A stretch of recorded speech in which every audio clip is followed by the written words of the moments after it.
Going live.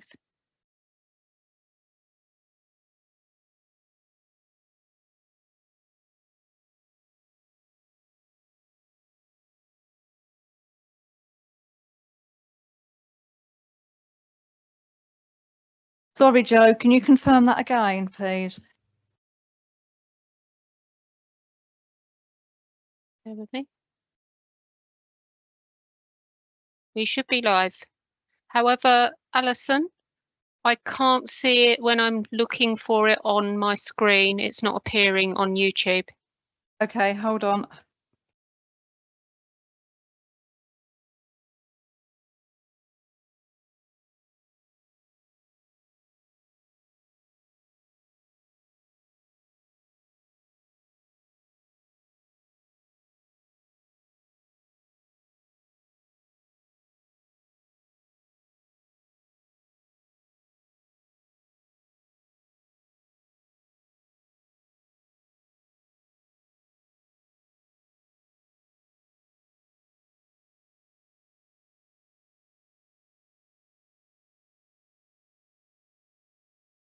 It's okay, Joe, we are live. Excellent. Good evening, everyone.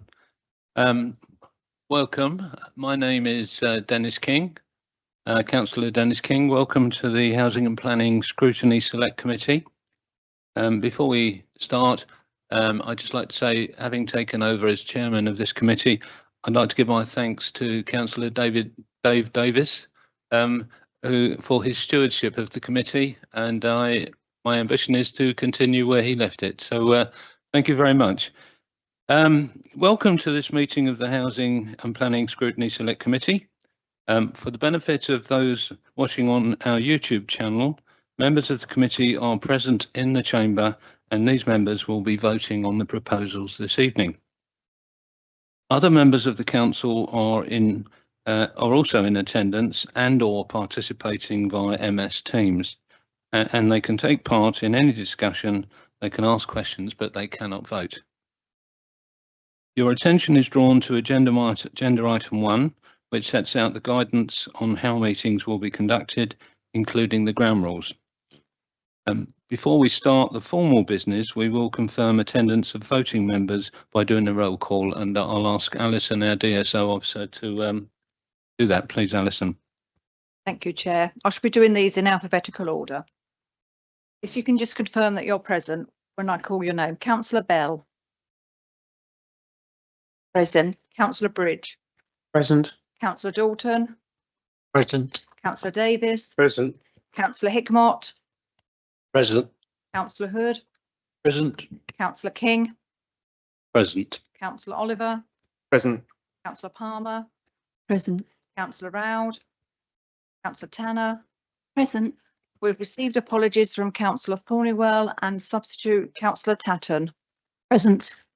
And Councillor Williams is not present in the chamber. I can confirm you have 12 voting members in the chamber this evening. Thank you, Alison.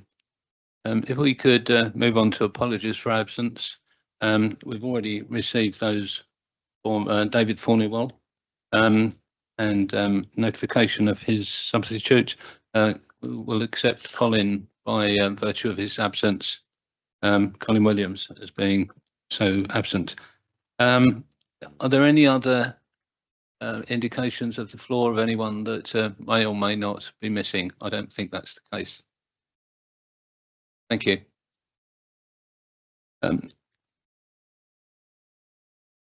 Right, just to make it clear that in the case of Councillor Tatton's case, that she is a substitute member and she has the same rights of any ordinary member of the committee as she is a substitute. Thank you. Well, we'll move on to declarations of interest. Alison, do we have any? Not aware of any. Thank you. We'll move on to the minutes. The minutes in your in the committee papers provided to you. I would like to affirm, if you will, that they are a true record of the events of the previous meeting, which was held on the 18th of March 25. Can you so affirm, please? Thank you. Right, moving on, we have item 6, which is a presentation by James Bailey, our Head of Planning, and he's going to do a presentation setting out the context for the review of the planning services to date. Over to you, James. Thank you. Thank you, Chair. Thank you, members, for the opportunity just to give a brief outline in terms of the PAS review and what we're doing in order to bring the PAS review forward. So first of all, I'll just go through some scope and background. So why are we doing the review? We had to set out in the annual service delivery plan some objectives and goals that the council were going to achieve. Within that annual service delivery plan, we put a PAS review, which is a planning advisory service review and a peer challenge. So it effectively means that we get local government association coming in, reviewing our service over a 3-day period, and then coming up effectively with some recommendations going forward. I don't know why that screen's just come off. By Chris. So bear with me one second. Quite so sure why that has occurred.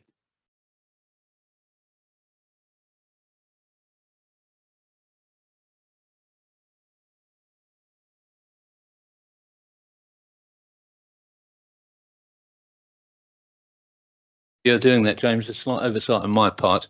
I didn't get the officers to introduce themselves, and I'd like to make up for that omission. So if you're capable of multitasking quickly, if you could just do that, please. Thank you. James Bailey, Head of Planning. Linda? Hi everyone, Linda Hibbs, Head of Housing and Health. Anna Parker, Development Management Manager. Stuart? Good evening, everyone. Stuart Edwards, Head of Administrative and Property Services. Gillian?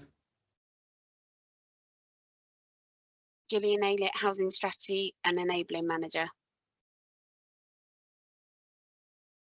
Thank you. Have I missed anyone? Okay. Melanie? Oh, Miller, can you introduce yourself? Thank you. Ludmilla Garrett, Property Services Officer.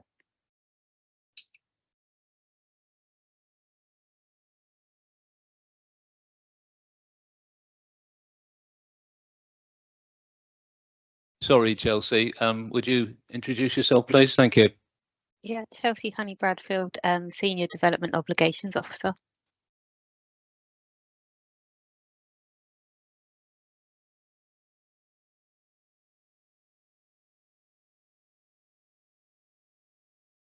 Sorry about that, members. I must have pressed the button off the screen. So if we continue, so in terms of, we set it out in the annual service delivery plan that we'll be conducting planning service review. So that's effectively the planning advisory service coming in, reviewing our services, and they help review what we're doing. So what we're proposing to have are 2 effectively mini reviews. One, the larger peer challenge, which I'll come on to, but also a development management peer review.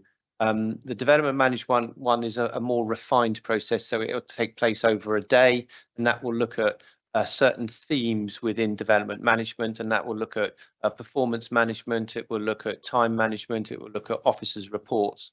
There are a number of selection items within that, and that is also to sort of bury down into the detail to look at how we're doing processes, what we do well, what we don't do so well, where we could improve.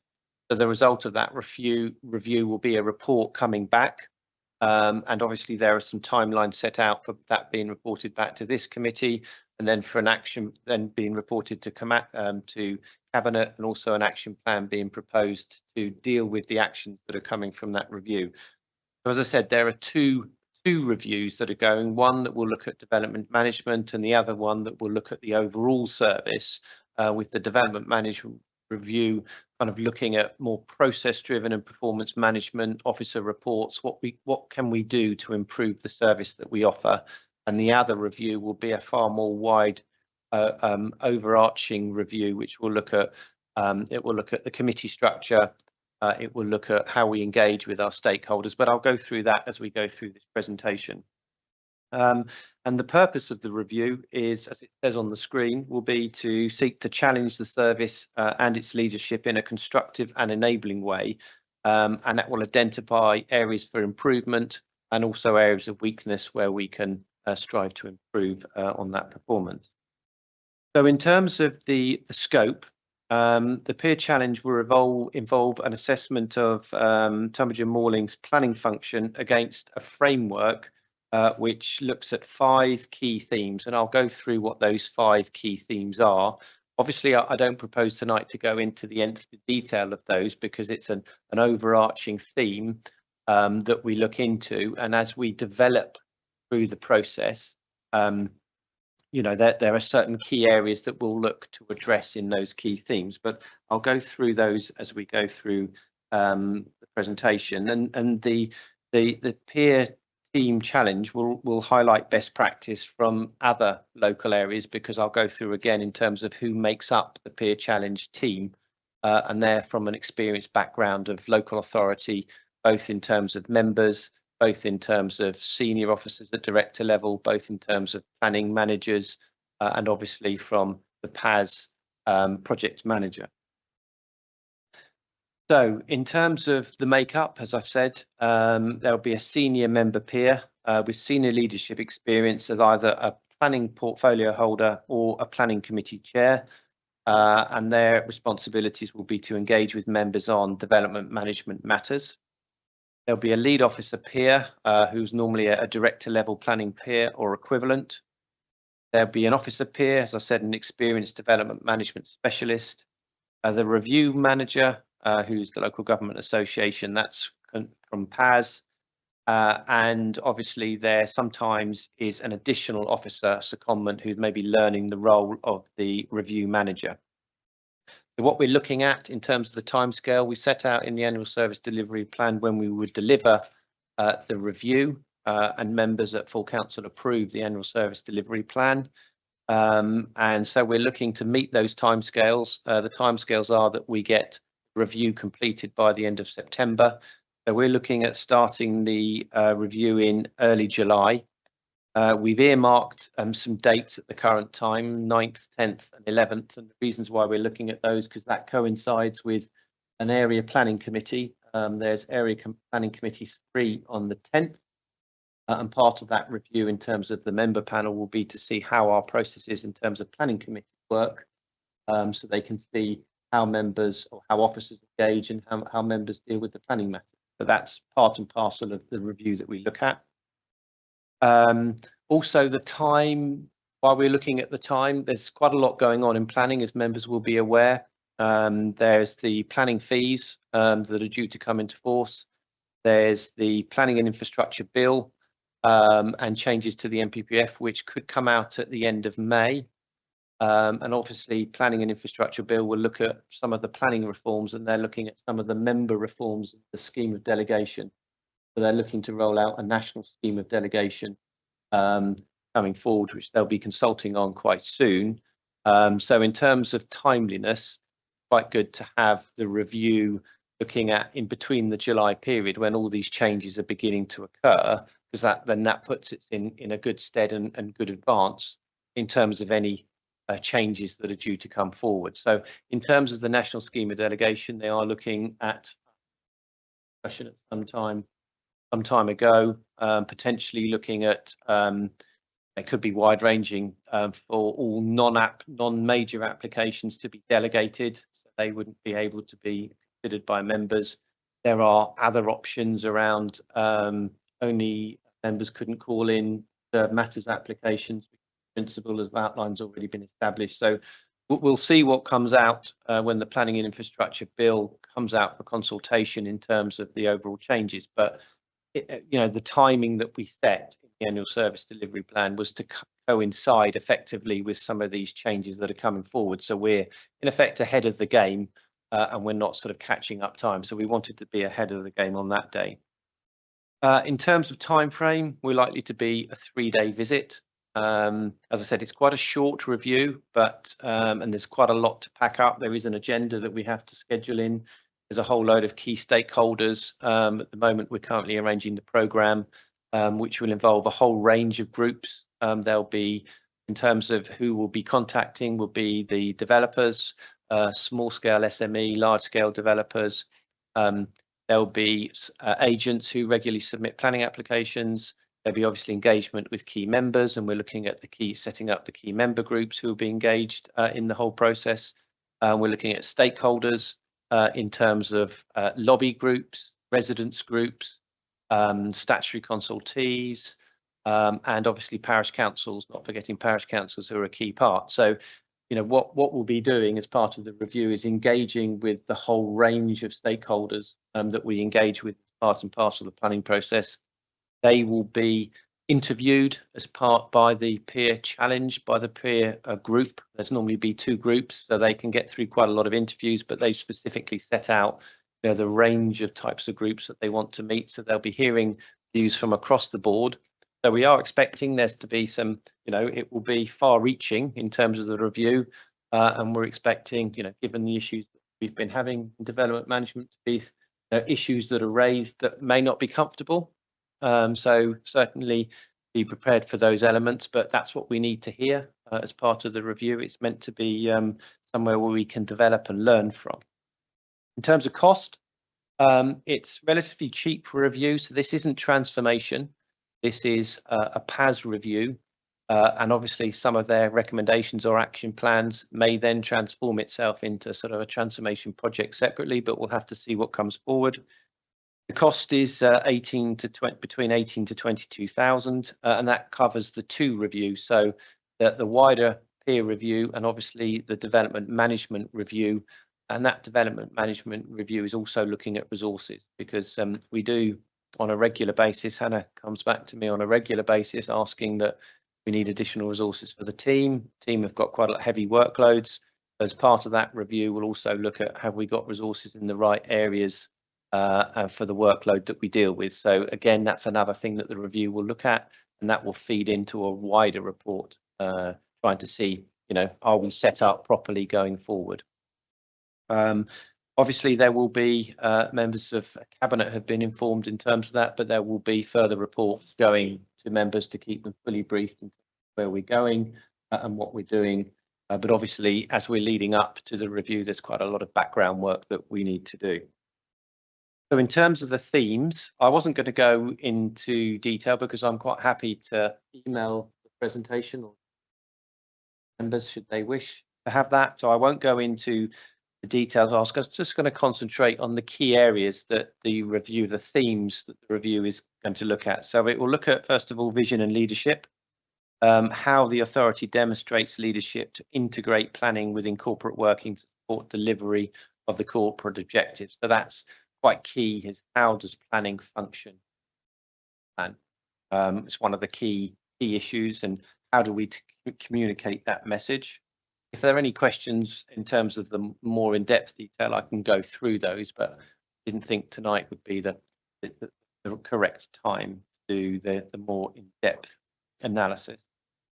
In terms of performance management, I mean, obviously it's key. We have to make sure that we meet government targets, otherwise we're at risk of intervention. So we'll be looking at the effective use of skills and resources to achieve value for money and effectiveness of our processes. You know, do we put things in the way of officers from progressing applications in a timely manner? We are heavily reliant on extensions of time in this authority. There are a number of reasons for that. Could that be resources? Could it be processes that officers have to do? And obviously the review will look at those areas and come up with recommendations on how we can improve efficiency. Because whether we like it or not, planning is assessed on performance against the national cumulative average, and we need to make sure that we don't put ourselves at risk of intervention. In terms of community engagement, how does the authority understand its community leadership role and community aspirations, uses planning to help deliver them? So how do we engage with our key stakeholders? How And as I said, there'll be meetings set up to liaise and link in with all our key stakeholders, both from residents groups, parish councils, in terms of agents, both large scale and small scale SME house builders. So we engage with house builders, and the main thing is to get the interaction. Are we open for business? And I know that may sound, that may sound challenging to members, but planning, we are here. We have a need to accommodate our housing need, and we need to be seen to be open for business. And that means, do we provide the correct level of service in terms of our pre-application service? How do we engage with members? Are members thoroughly engaged in that process? And then, do we engage early enough in the process so effectively we can deliver our housing needs? Because obviously the council has to deliver its 20-year plan coming forward. There's a large housing numbers and planning needs so that can be accommodated within our plan period. So it's key that we look at these areas. Stakeholder engagement, I've roughly gone through this. How do we work with our partners to balance priorities and resources to deliver the agreed priorities? How do we engage with our stat consultees?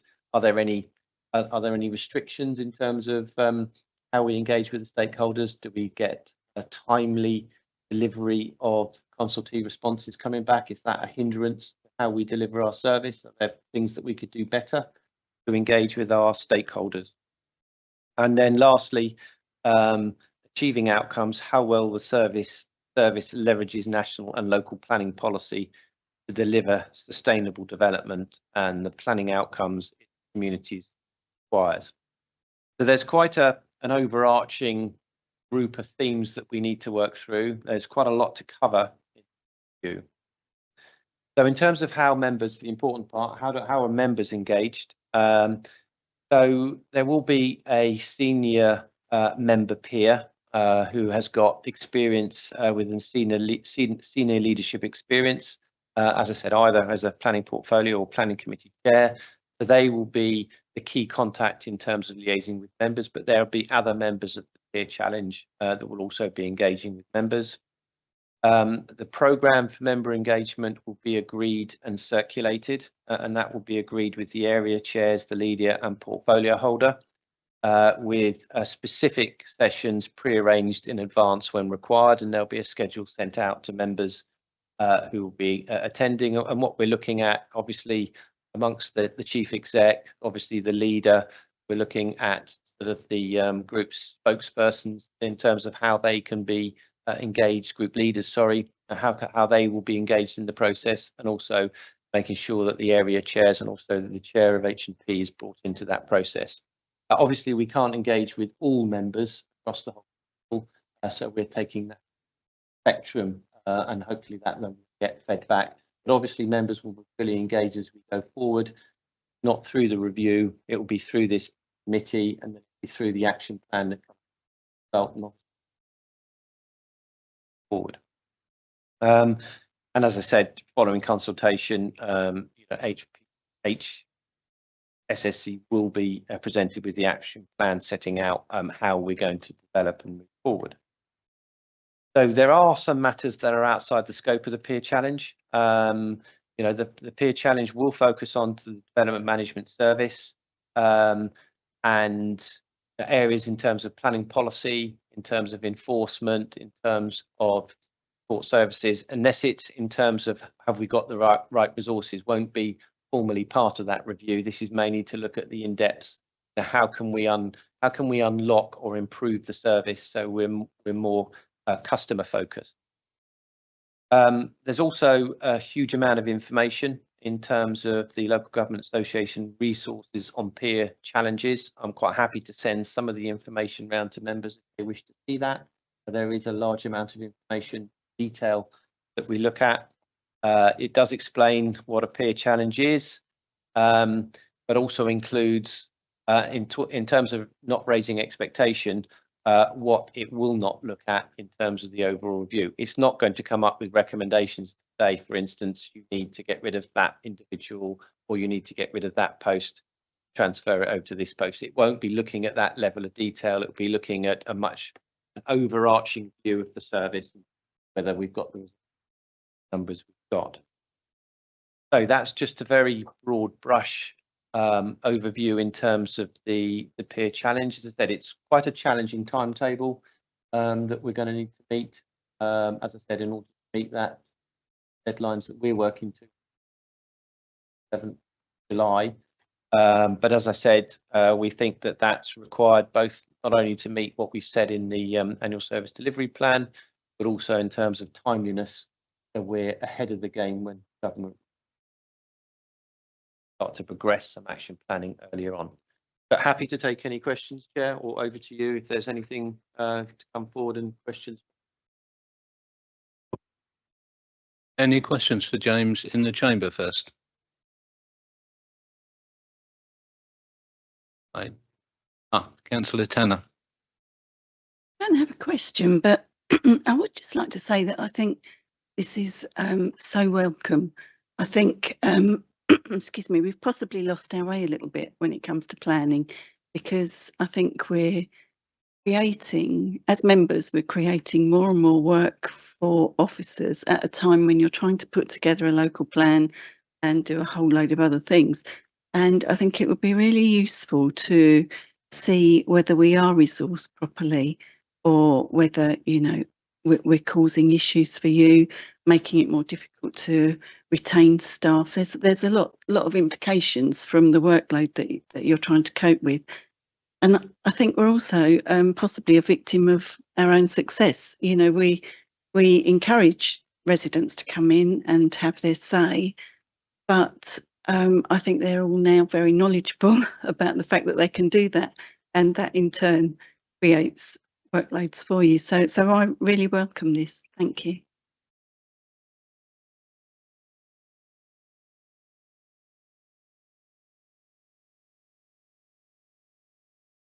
I don't have anyone else in the chamber. Is there anyone online that wishes to make a contribution? Did I see your hand, Mike Taylor? No, you hadn't seen my hand. I just wanted to listen to the discussion. Thank you. Thank you. I can't see anyone else online unless that's good.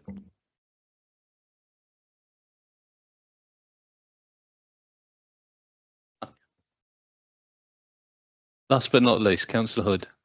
Yeah, obviously we want to make sure this will be a handy exercise in making sure that we've got an adequately resourced planning service. Part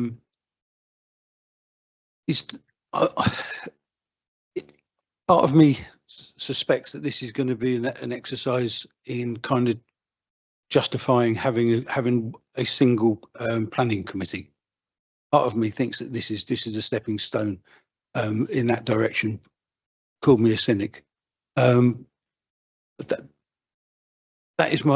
my fear with this, but we'll have to see. Is it going to be? Are members going to have individual members going to be having the opportunity to speak to the peer review team? I know that they're not going to be seeking us out, but will we be able to seek them out, as it were?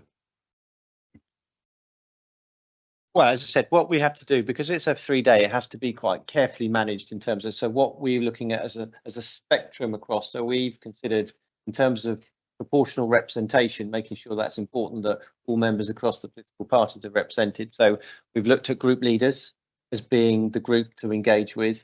And we've also looked at the area chairs of the committees, again, across the broad spectrum of political parties. And in time with that, you'll also have the leader interviewed as well at the same time. So we think that there is a broad spectrum, but as to going across all members, that's too big a cohort in order to deal with on that basis. So what we would look at doing is having the conversations with the group leaders, and any questions that come up we envisage that to be fed up. As I said, this is a sort of an ongoing process. The whole point about engaging with members is to get views. I'm having conversations with the project manager almost weekly in terms of as we're planning for the review. So, you know, I can look at engagement coming forward, and that's why we're here tonight, to get members' views. Also be engaging with the cabinet member moving forward to see cabinet members' views. So I think what we have to do is make sure that the cohorts that we get together are manageable on that basis. And if we had the whole member group coming forward, I don't think that's a manageable proposal. So that's what we're looking at in terms of group leaders and having the area chairs, which we think is proportional representation. But obviously, you know, I'm happy to take any views, feedback coming forward, still having those discussions, but it's making it workable and manageable in the time that the peer review has. Hopefully that addresses yours. So it doesn't quite address the question, but I'm trying to be diplomatic, Mark, on the basis that it will be too big if we have every single member invited to that group. So we think it's a good broad group. Maybe if members want that discussion, because it's good to have that feedback in terms of, you know, I'm arranging this process going forward. It will go to cabinet next, the next stop, to make sure cabinet's informed. But, you know, this is a peer review for all of us, in effect, not just a peer review for development management. It's how members are engaging, how officers are engaging, how we're all engaging in the process, and looking at service improvement. That's the aim here. And what blockers have we got? What can we put in place to improve the service? So, you know, members are a vitally important part of that discussion. Don't want to stop that, but at the same time, we also need to make it work. But to you, members, if you don't feel that's correct, that's what I'm currently looking at. There may be some more formal feedback coming back from cabinet that says we want a bigger group. That's how I'm playing it. So I'm being open. That's how I'm playing it at the current time, but open to feedback. Councillor Palmer. I am presuming, going along with Councillor Hood's fears, that this peer review will only have recommendations. They're not mandatory. And if there's any large discussions to have about sizes of planning committees, or one, or we have 10 or whatever, that would come to full council, or it would be much further discussed than just from a single group. So they're not mandatory. What the recommendations they come up with is, just recommendations. I mean, what will happen is we'll have a report. The report will then be digested and be circulated to members. We will have to report back to this committee on effectively a draft action plan, and that will have to then be agreed by cabinet. So there'll be no actual, they are only recommendations coming forward. The action plan will have to be agreed, and members will have input in terms of either agreeing with that action plan or not. But you'll have the benefit of the report to review in terms of what they say. We'll also have, hopefully by that stage, government guidance coming up in terms of the direction of travel. And this review isn't just about, you know, in terms of looking at area planning committees. Obviously, an important part of the review, as I've said, is attendance at area planning committees to see how members engage and how the public engage in the planning process. So it is an important element. Committees are fundamental to the planning process. So you couldn't have a review and excluding the committee process. But as we all know, I'm not hiding behind the fact that, you know, there's lots of sort of, you know, in terms of what the planning reforms, what the planning reforms are going to be, and that could be looking at single planning committees. I'm not saying that it will do, but you know, there is already you know, word on the basis of how that works. So the whole point of this is it's not being influenced by officers in any way. We're all feeding into the process. We'll have to see. That's why we're going to these individuals who work in other authorities to get best practice. That's the point of it. You know, what is the best moving forward? If members don't like the action plan, obviously you can vote to not progress certain elements of it. Councillor Tanner. Chair, as a member of Area 2, I'm more than happy to feed my comments through to the chair of that committee, rather than being interviewed myself. I think we could all do that and be represented by chair of each individual committee. So I would encourage everybody else to do the same. Thank you. Councillor Hood. Yeah, thank you very much. I'm absolutely not underplaying the potential value of this.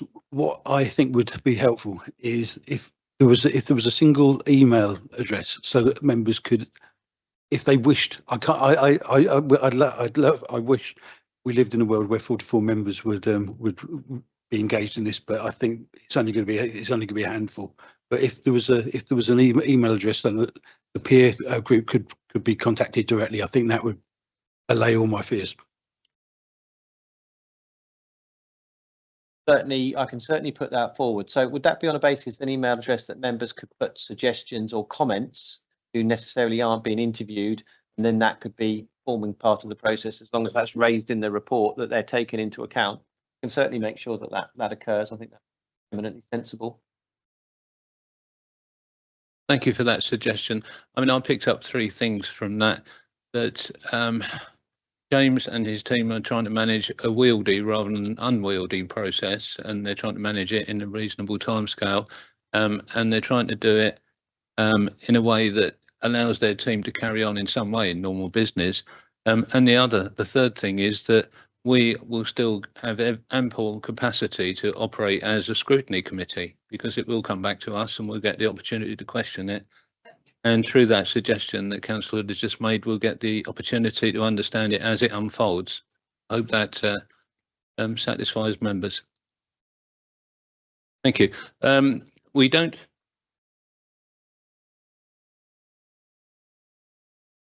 I've got Councillor Taylor on the online, so if you'd like to come back, Mike. Thank you very much, Chair. I just wanted to reinforce what James said. What will come out of this review is a recommendation. It's up to members how that is taken forward. But I think the way the review is being conducted with a sort of a reduced number at each session is a good way forward. It will make it quick and simple, and we can make sure that the people who are represented on those different sessions are very aware of our wishes. Thank you. Thank you. I've got a hand up from Steve Crisp. Yeah, thanks, Chair. I just want to go back to something Kim said. I just feel that residents need their say, as it's a democratic process and it's their lives that will be affected by any planning proposal. And whether they create more work or not for the planning department, if it's a bad development, it needs to be said. So I'm not quite sure what she kind of meant by that in terms of belittling what, you know, residents actually turning up and saying what they feel about any development. I can't speak for Councillor Tanner, but what I can say is that as I've said previously, that residents groups will be represented in this in a cohort. So we're looking at gauging community groups as well as parish councils. So, you know, this is going to be all encompassing. And as I said, there will probably be some uncomfortable things said through those meetings, but that's why it's conducted by the peer challenges, not conducted by us. So they will hear a broad spectrum of views, and we will be sending out emails on the dates and the timings, and hopefully we get a good uptake. We're going to be quite extensive in terms of who we consult, because you know, you only get 10–15% of uptake. So we're not just going to contact a few, we'll be contacting groups on our databases, and hopefully they'll be able to engage in the process. As I said, all we can do is contact, and hopefully they will engage, but we're certainly not missing out particular groups, because yeah, it's important, the whole process of how we engage. They are a stakeholder, residents, and it's important to see that they feel we're engaging with them, so, and how effective that engagement is. So we certainly won't be missing them out, but obviously they have something else to say. Thanks, James.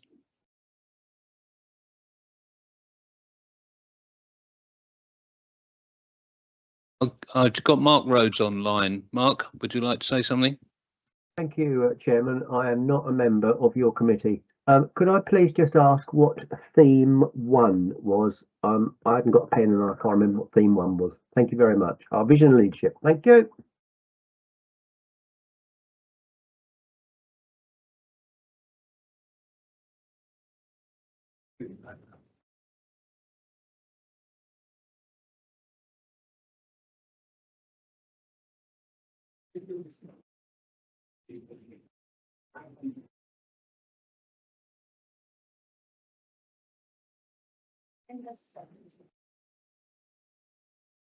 Sorry, I didn't hear that part. Sorry, I'm just sitting here. just oblivious to it. I maybe need a hearing test or something. So in terms of vision and leadership, I mean, mainly it's on the basis how do members is there key leadership going forward? Is there clear direction for leadership going forward? Is there a clear understanding in terms of going forward? Is there effectively planning for future development in terms of changes? How does the leadership interact with both members and also the general public? You know, do we just ignore the member of the public, or do we just ignore members? How is that interaction? And that's what this review will look at by interviewing all the different parties. How do we successfully or unsuccessfully engage with our stakeholders? And I use stakeholders in the general view because we're all stakeholders in the process, and there's many of them. So that's effectively what we're looking at. And is it clear and are we planning for the future? And as I said, timely intervention at this time is because the new changes that we've got coming forward, we can't ignore them. They may not be palatable, but we can't ignore them, and we have to be upfront and ahead of the game, knowing that I'd much prefer to have that discussion early on, have something forced on us and not have a discussion on it. So I think it's much better to have those things aired in the open. And I'm assuming it will raise some quite difficult things that will need to be discussed going forward, but isn't that the whole point of a review, in my view? Deal with some uncomfortable matters, but obviously look to the future. Councillor Tanner. Thank you, Chair, for letting me come back yet again. Just really wanted to clarify to Steve that what I meant by saying that we're creating a workload is just that, for instance, at recent planning committees, and we did actually have a Kings Hill application that was really contentious, and there were so many speakers all saying very similar things, and I think it would have a greater impact if they could organise themselves to maybe minimise the number of speakers, but to get the same message across. So I'm not saying that residents shouldn't have their say. I'm just saying that for me personally, they lose me a little bit as an audience when I hear so many times, that this application shouldn't go through for whatever reason.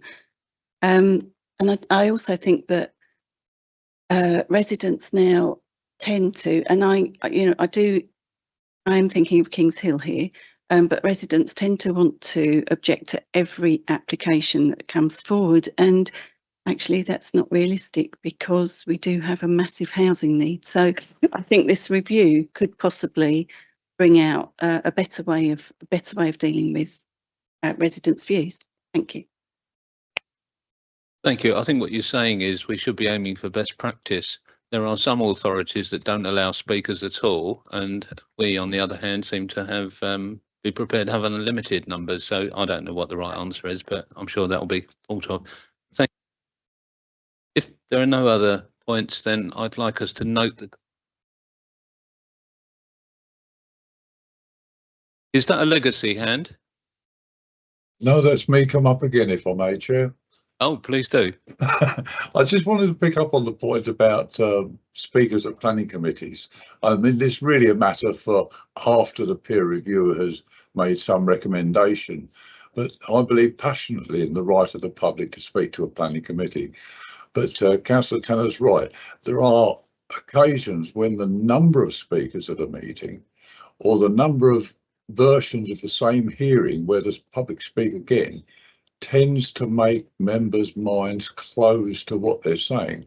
And I think for the sake of what the public are trying to say, and perhaps sometime in the future, we need to find ways of limiting public speaking, but without limiting their democratic right to speak, if that's not a contradiction in terms. Thank you, Chair. Thank you. I don't think I see any other hands. Good. I'd like to ask the members in the chamber to note the contents of the report. Thank you. Moving on to item number 7, We have housing strategy update and draft years 4 and 5 action plan, which is detailed in Annex 8. I'm going to ask Linda Hibbs to lead on this one, and over to you, Linda. Thank you. Thank you, Chair. Members will be aware that we have a current housing strategy in place, which is covering a 5-year period, 2022 to 2027. This report brings before members a draft action plan for years 4 and 5, so 2025 to 2027, and this is provided at Annex A. Just to draw out for members some of the key actions for awareness of what we're proposing over the next 2 years. We will be developing a homelessness and rough sleeping strategy. We will be commencing a new housing stock condition survey. We will be strengthening our work in the private rented sector so that we can hopefully increase the use of this tenure more in our housing options work, particularly around homelessness and prevention. We're also seeking to increase the supply of our own temporary accommodation, which is really important for the council as well. I just want to point out that this action plan is quite high level. So sitting underneath those actions as they start and progress, there will be more detailed action plans, be it formal or informal, but this is quite high level at this stage. And Chair, the recommendation is given at paragraph 3.1.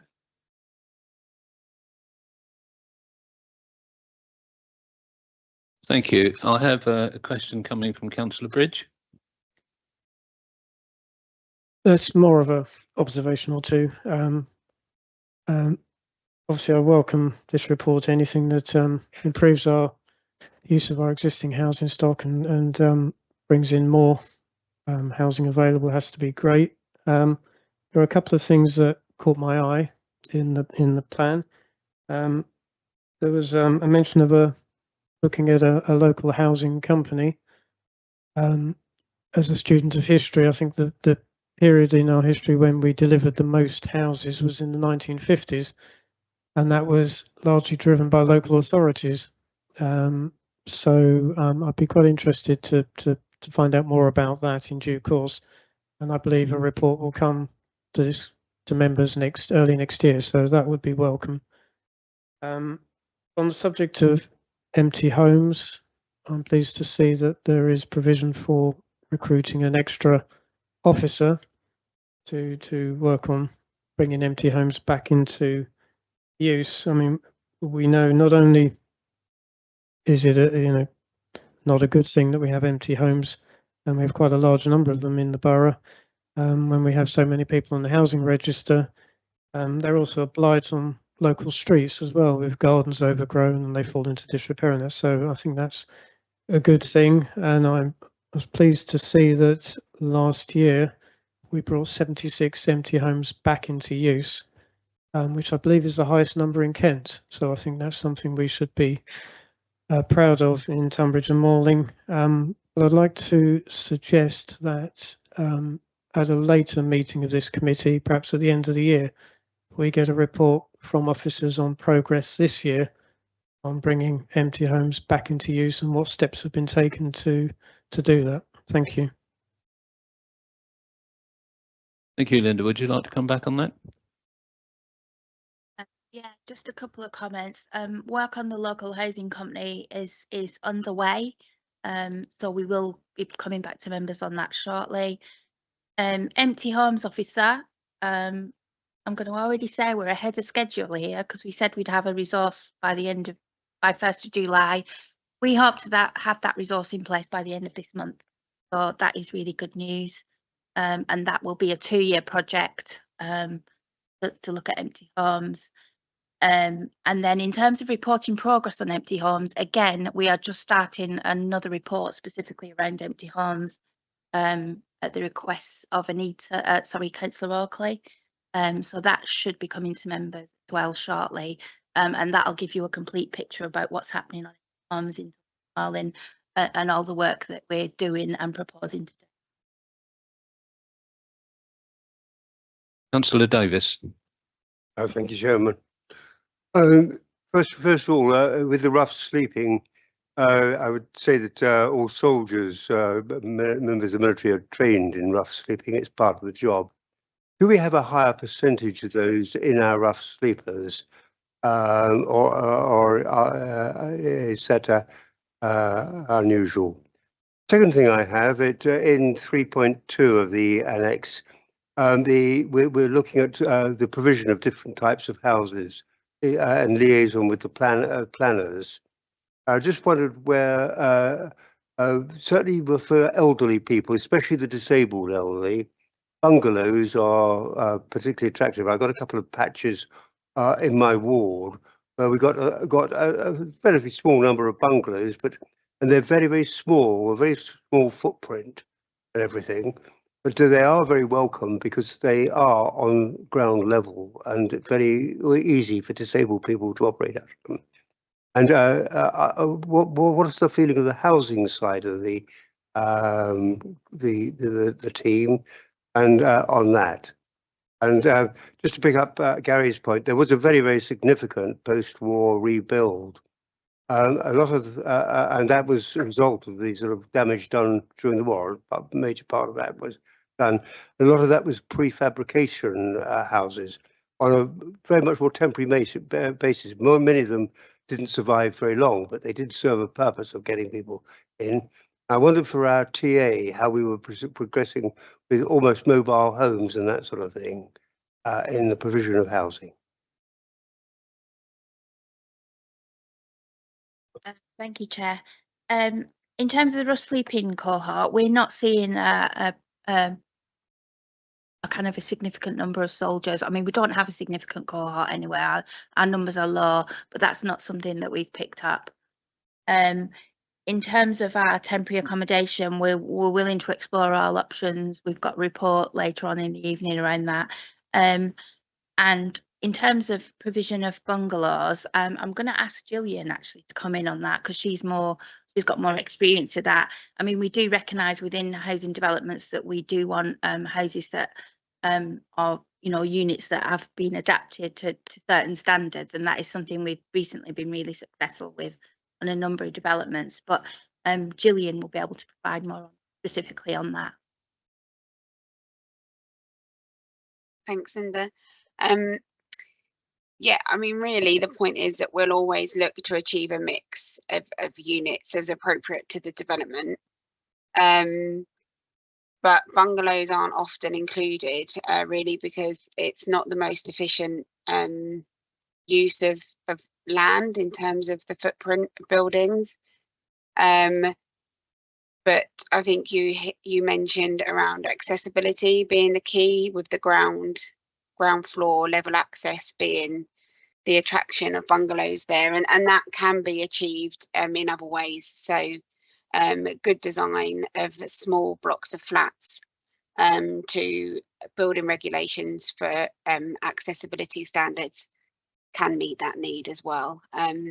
So we'll always look to achieve the best mix we can, but whilst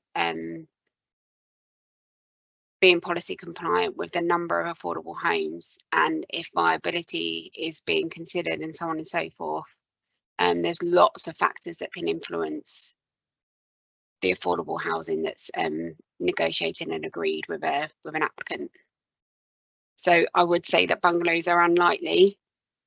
They are on some developments, but not often for affordable housing, just because they don't make the best use of space normally. Hannah might have something to say on bungalows specifically, but from an affordable housing point of view, that's probably all I've got to say. If there's any other questions, though, happy to take them.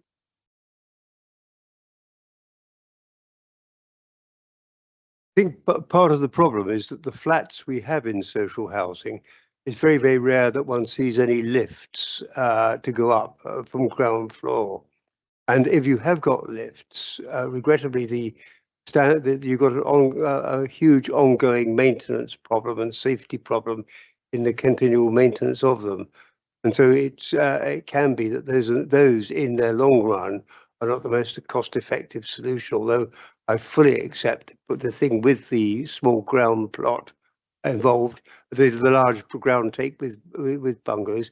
That said, the ground take for the sort of thing I'm thinking about was just single bedrooms with very small gardens, almost minuscule gardens, and if necessary, a parking space.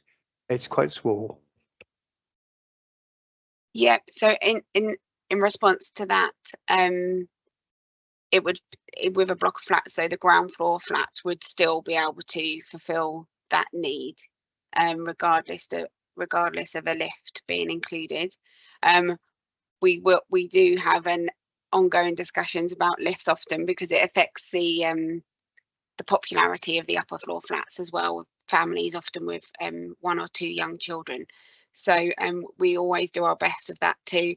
But for the ground floor, you know, we will consider all of that. The housing needs survey in 2022 identifies a need for accessible rented provision and makes some recommendations there, all of which we're taking into consideration when we're working on the new local plan work, and you know, the evidence base that will go into that. And I think there's current work going on the strategic housing market assessment, so all of those factors will be considered. And as Linda mentioned, we have had some recent success, so I've got some planning applications that I've been consulted on, and we've securing a small number of units that meet big building regulations M4(3) standard. And that does include some ground floor flats, which were smaller, so that should appeal to the customer group you mentioned in terms of older people. And we have a flat at the moment with a registered provider that 4 flats had wet room bathrooms and better standard room sizes. So although they weren't fully adapted, they did have higher room standards and a wet room to make them meet that customer group's needs from the outset, rather than adaptations being banned for the first year or so of occupation, which often people come up against with new build delivery. So we will continue to do all we can to get a good mix. Thank you. Councillor Hood. Thank you very much, Chair. Thank you very much, Gillian, for the report. Thank you, Linda, as well. I've just got a couple of questions. I too was very pleased to see the mention of establishing a local housing company. Obviously, it's something that we've spoken about in this chamber many, many times.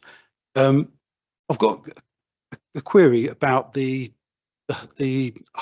figures that were published recently regarding empty homes. Is it true that those figures were slightly skewed because they took into account the large amount of units at St George's Court at Rootham, and obviously once they'd been demolished, they were no longer empty because they no longer existed. So that would have obviously have helped our figures. I've got a query about the classification of economically active. There's an exemption if you're a carer, if you're a full-time carer. Is there also an exemption in the case of if you're a single parent and you're taking a few years out to look after to bring your children up? Is that also an exemption? And talking about prefabricated houses, there's actually quite a number of prefabricated houses in Ildenborough running off Stocks Green Road, which is still standing very stoically. But they say they were only meant to last a few years, but there they are. Obviously, our own consultants have actually indicated that the only truly effective affordable housing is actually the social housing that we so badly need, and that I hope this local housing company can deliver, because that's really the key to this. But yeah, if I could just have clarification about that.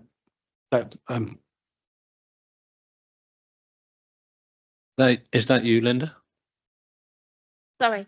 On the empty homes one, I think the terminology was incorrect. It shouldn't have been brought back into use. There's terminology, there's a set phrase to be used that we didn't use, Okay. and that would have incorporated homes that were being demolished as well. I think on the economically active comment, I think, have you moved on to the next report, Councillor Hood, on the local lettings plan? I think you might have done that. I have a habit of doing that. So can we pick that up on the next report? Yeah, like I said, the local housing company we're working on at the moment, and will be coming shortly. Thank you. I think I have a hand up from Councillor Oakley. Thank you, Chair. Thank you, Linda. We are looking forward to the report on the empty homes, and I'm very pleased to hear that someone is being employed to look at the problems. When you come to do the report on rough sleepers and homeless, I'm very keen that for the first time in this council that we acknowledge the existence of homeless people in motorhomes around the borough. Now, it's a difficult thing to pin down. These people are difficult to pin down because obviously they've got wheels and they move around the borough. They are in existence though, because we've even spent money trying to keep them out of our car parks. Aylesford has a particularly low barrier to stop motorhomes going in there, and there was a complaint from the local councillor who asked for it. So we've got an acknowledgement that there are people in motorhomes and they're living in them on the street. I know it will be difficult to quantify, but I think it's really important that we actually nail it and find out what numbers there are. Thank you.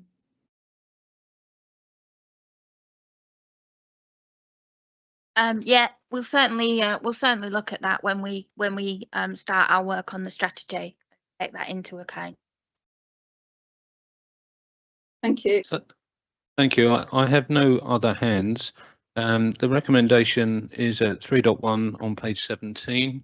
I'm going to propose from the chair that acceptance of the recommendation. I'd like a seconder, please. I've got Councillor Davis. Thank you. Could we have a vote, please? Could we go by general affirmation?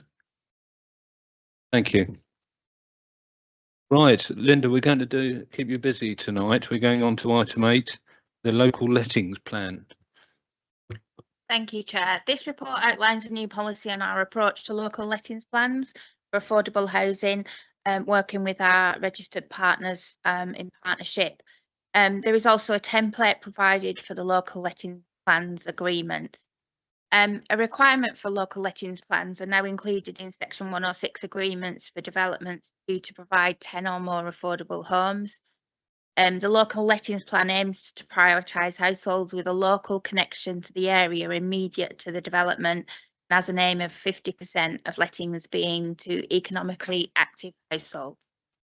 The report and Annex C shows examples of local lettings plans being applied, and how in practice sometimes the local lettings plan is fully applied and then in others it doesn't apply at all because of the circumstances at the time.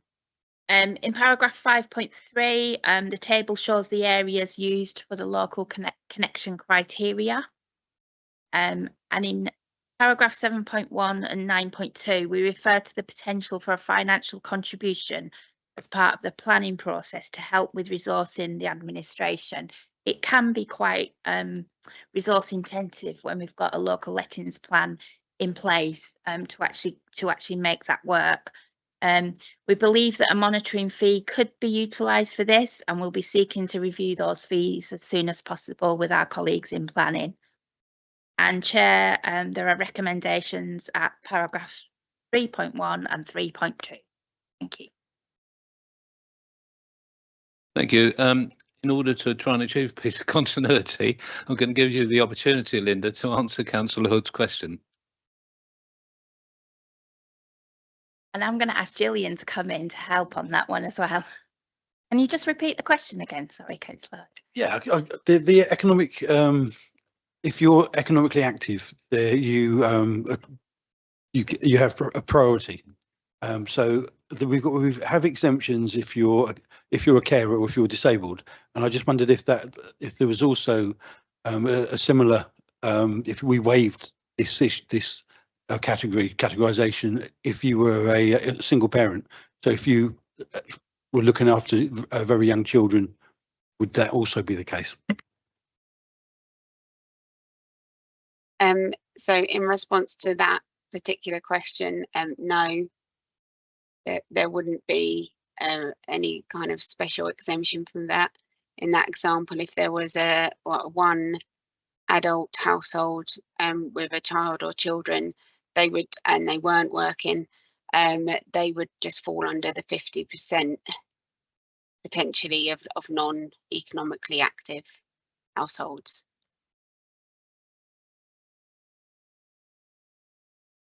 So it's a 50% aim, giving scope for priority for those that are working, but it's not a blanket meaning that those that aren't would be ruled out as such. Okay, thank you. Do I have any other questions in the chamber? I can't see any online. Okay, well, there are two parts to the recommendation. It's 3.1, 3.2 on page 25. I want to draw your attention that there will be a modification to the second recommendation as written, purely because it's written to delegate to the Director of Planning, Housing and Environmental Health in consultation with the Cabinet Member for Finance and Housing. Well, as you may appreciate, at the last full council, that is no longer Councillor Tanner in all her parts, but now falls under the domain of Councillor Betts and Councillor Coffin. Councillor Betts for the housing element of his portfolio and Councillor Coffin for the finance element. So that will get modified, and hope you'll excuse that will happen in due course. I would like to propose that the two parts of the recommendation get taken on board en bloc, and I'd like to have a seconder for that, please. Councillor Palmer seconding. Could I go and ask you to accept that en bloc by general affirmation? Thank you. Thank you so much.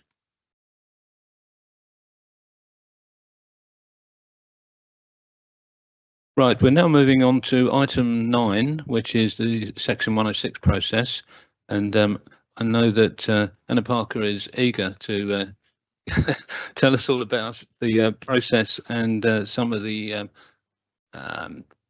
documentation that sits beneath it. So if you could go for it, Hannah, thank you. Thank you, Chair, and good evening, members. So this report provides an overview of how Section 106 obligations are managed in TNBC. It summarises the key steps in the process from when an application is submitted through to monitoring and delivery of obligations. Section 106 agreements are legally binding obligations made between the councillors and developers secured as part of a planning application.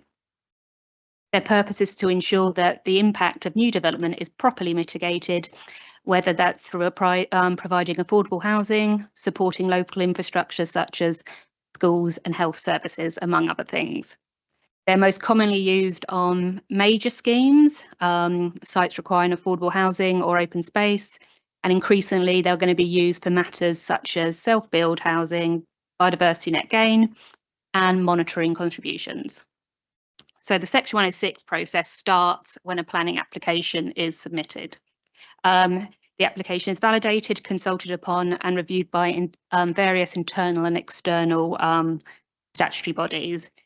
Key consultees include Kent County Council for education and highways, for example, the NHS for health provision, and TNB services such as housing, leisure, and open space. So these consultees assess whether development is likely impact and advise on contribution or obligations which may be required. Then officers, after they receive all the consultations, negotiate on heads of terms. Once the heads of terms have been agreed, and this is usually after we have a resolution to grant planning permission, but can be done during the process of drafting the legal agreement begins. Now, TNBC, we usually work with external legal team, but this is usually at no cost to the council, and developers usually cover all fees through undertaking. Since publishing this report, we've updated our procedure in line with a recent Court of Appeal judgment, which underscored the importance of publishing Section 106 agreements before issuing the decision. So now in TNBC, the final agreement will be published for at least 1 week before the decision is issued. Once the agreement is signed and sealed, then the planning permission can be formally issued. After this, the agreement is monitored by our senior obligation officer. This post is part funded by the monitoring fee charged by the obligation, and in this council, it is Chelsea, and she's on the call tonight to answer any questions. The obligation officers ensures that contributions are received on time. She looks at the trigger points for obligations, such as first occupation, things are met for obligations, and the delivery of infrastructure or affordable housing is properly tracked. We use a dedicated Section 106 monitoring system to track each agreement and obligation. This then feeds into the council's infrastructure funding statement, which we publish annually in line with national requirements. And it sets things out like the total amounts secured and spent and the projects which are funded. Members can find this information online, but it's also in Annex 2 of this report. This ensures transparency and ensures members can scrutinise over how developers' contributions are used. We also work with parish councils and Tunbridge Community Forum to identify local infrastructure projects. All these projects must meet the strict legal tests for Section 106 money. We also have 2 Section 106 monitoring groups here. So the Officers Monitoring Group, which is a cross-departmental team that meets bi-monthly to review obligations, and the Strategic Monitoring Group, which provides members with updates on balances, allocations and project delivery.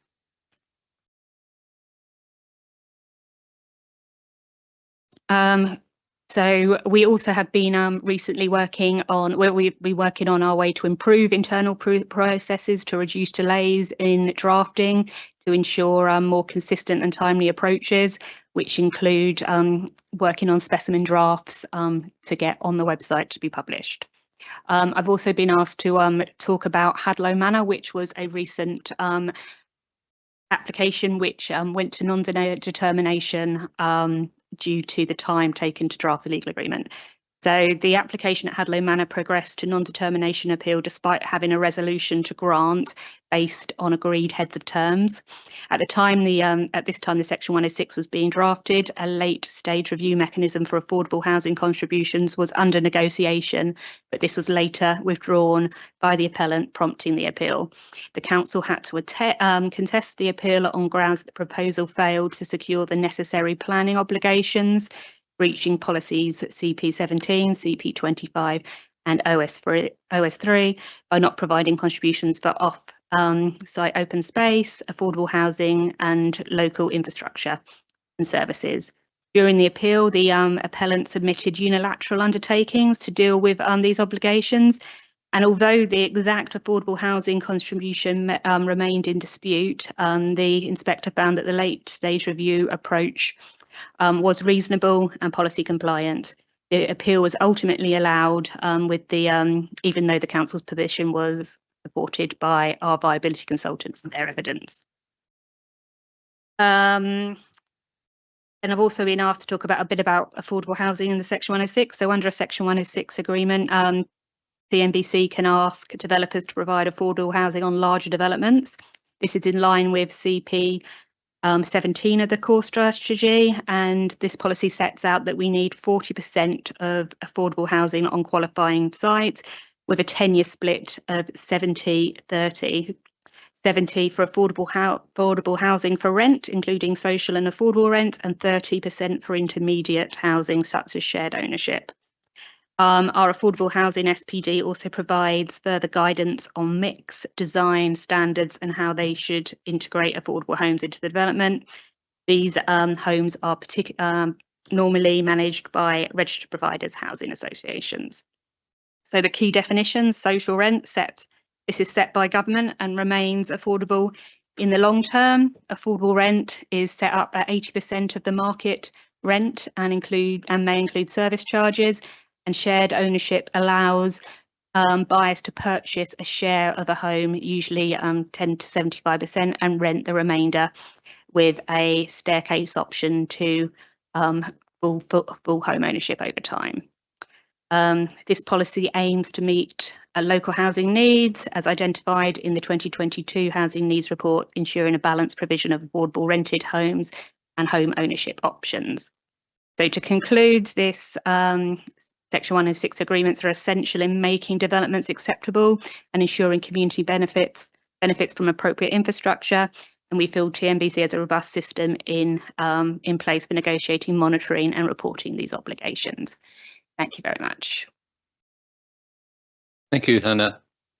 I asked Hannah to give us quite a complete report, which she has done. It is a weighty subject, which we're all struggling with and will become increasingly important. So does anyone have any questions? I see Councillor Palmer. Thank you, Hannah. It is a complicated issue and it's obviously down to negotiation with every single application that comes in. So there's no easy or set way to do it.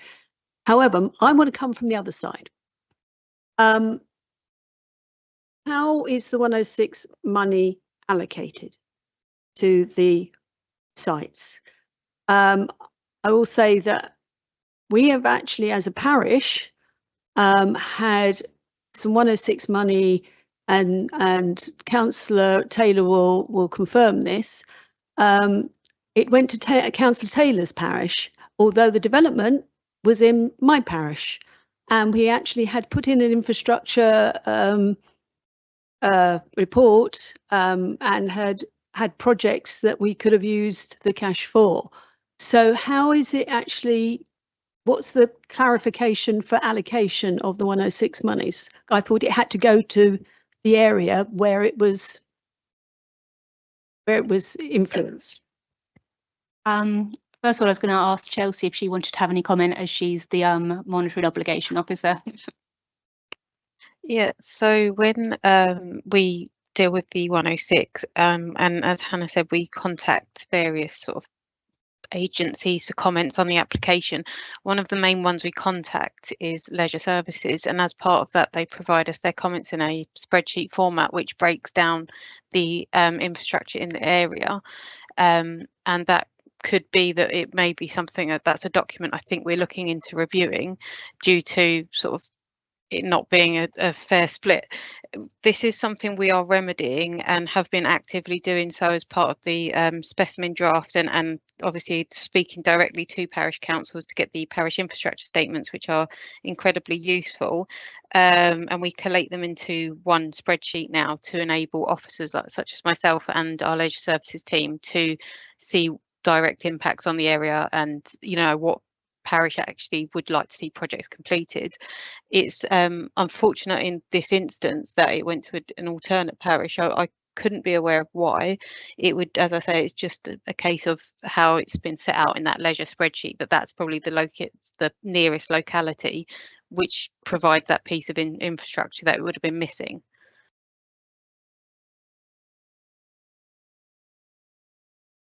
Sorry, could I just come back? A lot of the parishes own their own recreation grounds and things, so that wouldn't be on Leisure Services headline. It's no, that wouldn't. Parish. That is why we have now been undertaking the new process of collating it into one sort of format and allocating from that to ensure that it doesn't just go to sites that are owned and maintained by TNBC, but the parishes actually get more of a equal share, and the sort of on a community level we can ensure that the money goes further for the and meets the needs of the actual community.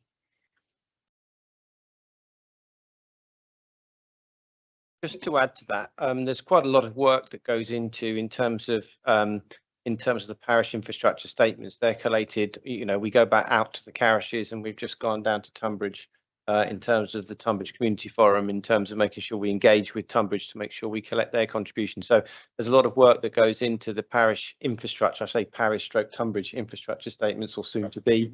I don't know why I'm looking at Mark on that basis, but I'm just looking over there anyway. So I'll divert my attention. But yeah, there is a lot of work, and we've also set up in terms of the member engagement group, and also the member engagement and the officer engagement group, in terms of reviewing those spends, and if there are any concerns. So it goes through. In terms of the officer group, you've got KCC, you've got Parks and Leisure, you've got senior members of the development management team, in terms of including Hannah on that basis. So those discussions are held internally, but then also we go out to the member groups, so we can feed out in terms of making sure that we're getting the right contributions to the right areas. And the work that Chelsea's done on those parish infrastructure statements, to engage with the parishes to make sure we get the feedback coming forward in terms of what facilities do they need to have coming forward, and the costings that go forward. So there's quite a lot of work to make sure that we get, you know, the right infrastructure in the right place, and it's shared around the borough, so it's not just literally going to Parks and Recreation on that basis. Councillor, can you come back quickly? Very, very quickly.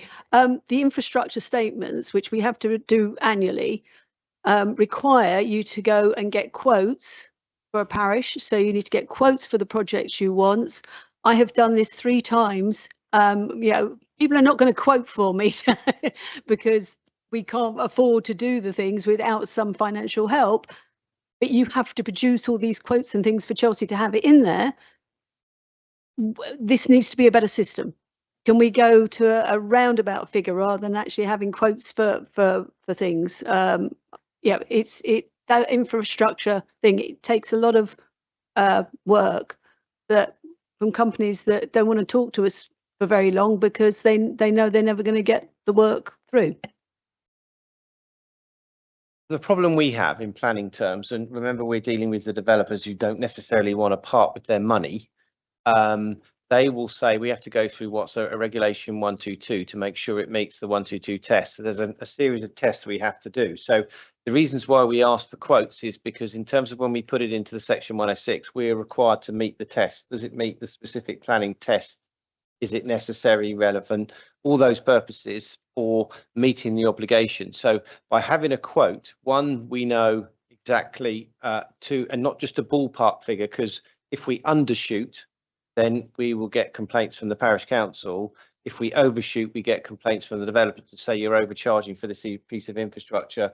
Where's the costings for it, and how much should it be for? So we need that detail, because, you know, we have to put the detail in the section 106. Not only do we have to put a figure in the section 106, we also have to put where it's going to be spent on. So, and that's the requirement of the regulations in 122, regulation 122, the SIL regulation. So there's quite a lot of detail up front, so we're trying to front load that. I appreciate the fact that it's a lot of work for the parishes, but that makes us more robust when we come to having discussions with developers, who will try to turn around to say, well, you know what the regulations say.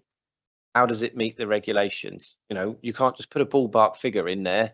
You've got to say effectively, what does this cost? And we do appreciate the fact that it may take time from application submission or from when the parish infrastructure statement comes in. That's why we have to review them on a yearly basis to actually, when we're coming to draw money. So, you know, there's quite a lot of work that we have to do, but unfortunately, and I do appreciate it is a lot of work for the parishes, but if you want to fund that project, that's why we need that figure and that up-to-date figure. Otherwise, what do we put in the agreement? We can't just put a ballpark vague figure in there. We have to put details, just like KCC have to do when they request contributions. They've got a formula. We have to put that in the section 106, just as when parks do it, we have to put that formula or that sum into the 106. Same works for parish council. We have to be specific, unfortunately, and that's why we asked them to do that level of detail. Thank you, James. Councillor Tatton. Thank you very much, Chair. I had two questions and I've now got three, unfortunately. And it relates to the first, well, my third one will become my first one, but in relation to the parish infrastructure plans, should they only include parish council owned land or facilities? Or for example, in my ward, we've got village halls that are run by charitable trusts that have nothing to do with the parish council, but could do with solar panels or other improvements that may relate to development. So should those organisations be encouraged to work with the parish council to have those included on the parish infrastructure plan? Do they contact the borough council separately, or do they somehow fall outside the scope of all of that? So that's my first question. My second question was in relation to cases where there are delays on agreeing the terms of the Section 106s. And we had an application that came to Area 2 in December that was approved in East Malling for 150 homes. And I have been in touch with the case officer from time to time, but there's obviously a delay in that agreement coming forward. And I just wondered whether there was a mechanism for those cases that have been approved by a planning committee for a report back when, we're a delay of sort of, getting on for 6 months now. So I just wondered whether there was a mechanism for that, for some sort of reporting back so that, the committees can keep an eye. And my last question was just in relation to the community infrastructure levy. And there's a comment somewhere in the protocol about a panel meeting in December 2011, and it then says that the position will be kept continually under review. And I just wondered what the review process is for deciding, continually that we're not going to adopt SIL. What that process is, and when the last review was, or when the next one might be. Thank you. I could take question 2 about the delays. So Section 106 agreements can be notoriously complex, especially for large schemes. There's a lot of, potentially going back and forth. I think I've tried to explain in the report, it's got to go, it's drafted, then it goes to different parties, and officers have to, quite have a keen eye as well as developers. So there are delays that way. I think, for a big Section 106 is 6 months is quite a good aim to get through.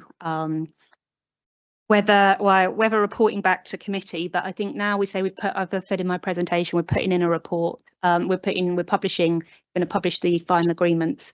So will be visible on the public website for at least a week before the decision's issued as well. So if people want to, review Section 106 itself, they'll have more of an opportunity to do that. So question 1, maybe Chelsea, if you wanted to talk about the parish infrastructure. Yeah, happy to. So obviously with the parish infrastructure statements, we would encourage the sites to be mainly parish maintained and owned, as long as they would probably be the ones to oversee the works and sort of maintenance moving forward, because as I'm sure you can appreciate, it would be 9 times out of 10 it's going to be a one-off sort of grant of money where they would be able to use it on the improvements, and any sort of maintenance costs would then fall to the responsible authority. So a lot of the time we encourage it to be on parish owned land or sites.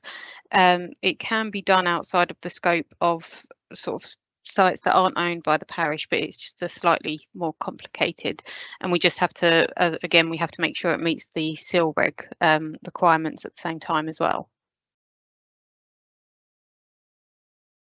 And I'll just add to that. I mean, obviously Chelsea said we wouldn't exclude it. I mean, the issue is control, on the basis that the council has in terms of its competent person. Likewise, so is the parish council in terms of overall control and management. So on that basis, it's normally who has control of that site.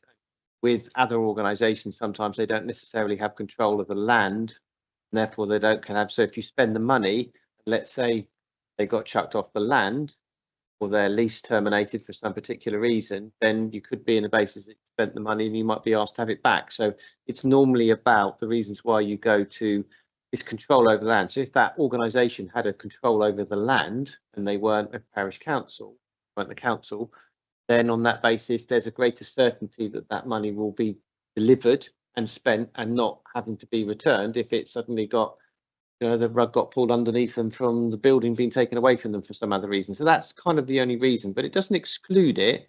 It's just the fact that, we may do some further investigative work in terms of how they control the land to make sure that money is actually delivered for the purpose that it's intended to, because remember, it's there to mitigate the impacts of development. It's that land or building isn't there anymore, it can't mitigate. That's the only real reason why we sort of look on that basis. And with regard to in terms of the still, well, obviously we're aiming for a very challenging timetable at the current time. We do monitor in terms of whether we need to sort of review the SIL regime, and obviously that will be a decision for the council to make in due course. But at the moment, our timeframes are pressed ahead to meeting our 18B and meeting our local development scheme. So at the current time, in terms of programming, our programme is geared 100% towards meeting the timescales for the 18B, but we will be reviewing that process in terms of SIL, and a report will be coming in due course.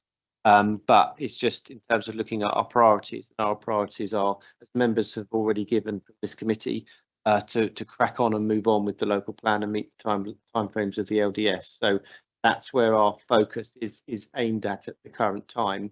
And obviously, there are changes proposed as part of, the SIL regime in terms of Section 106. There's been a consultation out on already, and we've also got to deal with the building safety levies coming forward. So it's about looking at where our priorities sit at the current time. At the moment, they are to deliver the local plan in accordance with that time. Thank you. I've got Anita Oakley online. Thank you, Chair. I should have said earlier I'm not a member of your committee. I've got two questions, unrelated. How often have we specified social rent on new developments around the borough? I know we do affordable rents regularly, but I don't remember ever seeing social rent. And my next question is, where the Section 106 money is allocated to outside bodies, so not parish councils, but for instance, the Integrated Care Board, the ICB, do we have any follow-up for following that allocation? And if they didn't go forward with the development, would that money come back to the developer? I'd like that clarified. Thank you. So I can go back on that if you want, Hannah. Yeah, okay, you go ahead. So a lot of the time in the 106s we do specify affordable rent, and that does tend to gravitate towards social rent as well. And as obviously everyone spoke earlier, there is a 10-year split within the agreements. And in relation to sort of external bodies such as the ICB is a good example. I have regular sort of bi-monthly meetings with people from the ICB, and we discuss potential projects that they're going to look at. It's we've sort of had a recent meeting, and we go through how much money is there and what they can expect, and to look at what they could hopefully put forward. It's just a case of, unfortunately, their processes, they have to go through some points with NHS England as well as the practices themselves, but they are aware of the deadlines. They are kept updated, and we are endeavouring to ensure the money is spent on the relevant projects prior to any money having to be returned to the developer. It would be a case of, if we didn't spend that by the deadline date, it would go back to the developer as a refund. I can just add, yeah, I have seen agreements for with social renting. We do push for it. Again, say Gillian also. We look at local need. So I don't know if Gillian had anything to say on that, because she looks at tenure split and local need as part of any Section 106 agreement.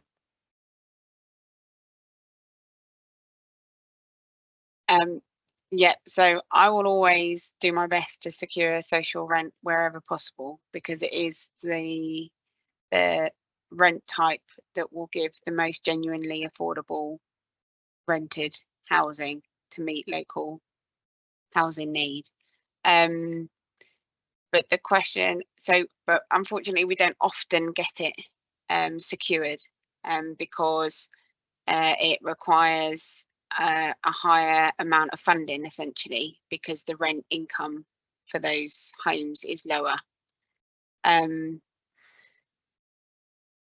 And subsidy isn't available on Section 106 sites for registered providers anyway, so they're already up against it. So often affordable rent brings higher values and offers to developers.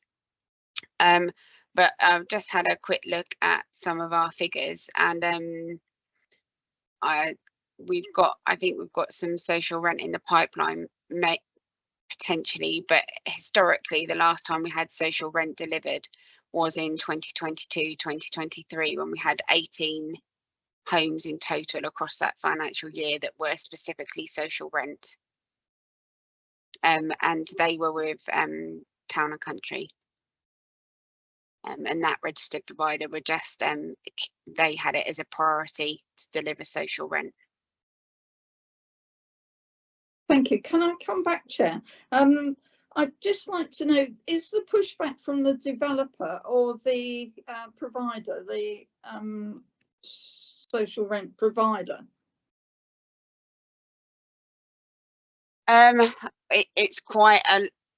It's a number of factors that will influence this, and at different stages in the process.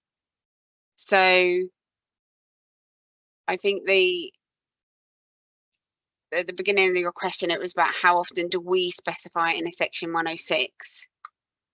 We'd only specify it in the Section 106 as being to be required if conversations around mix of affordable housing, both type and tenure, had been had as part of the application process.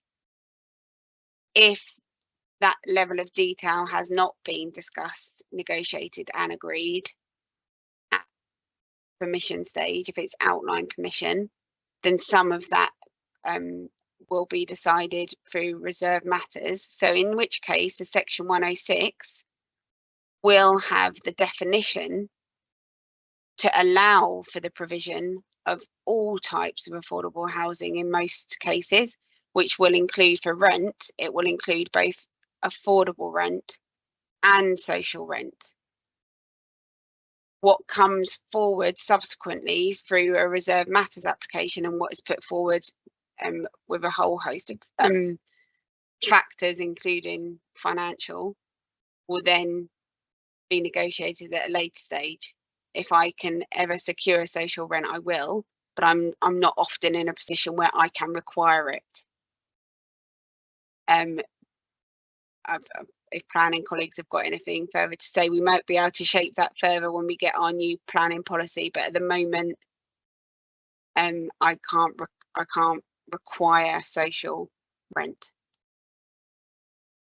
If I could just add to that. If I could just add to that very briefly, the reasons why at outline we can't secure that and we don't have that detail is because it's really just a speculative development at that stage. You're just establishing the principle of residential development. So in most outline applications, you'll see it's just at point of access considered. So we haven't got the layout, the scale, the form at that stage. So you can't go into detailed negotiations on affordable housing and mix and provision. All you can do is get the principle established by the policy, and that's why it's dealt later at the reserve matters, because at the outline stage you're just establishing principles. So I just think it's important to, because members will question, well, why don't you do it at the planning application stage? Well, you can do that if it's a full detailed application, but we don't get many of those for a large scale scheme because developers don't submit them.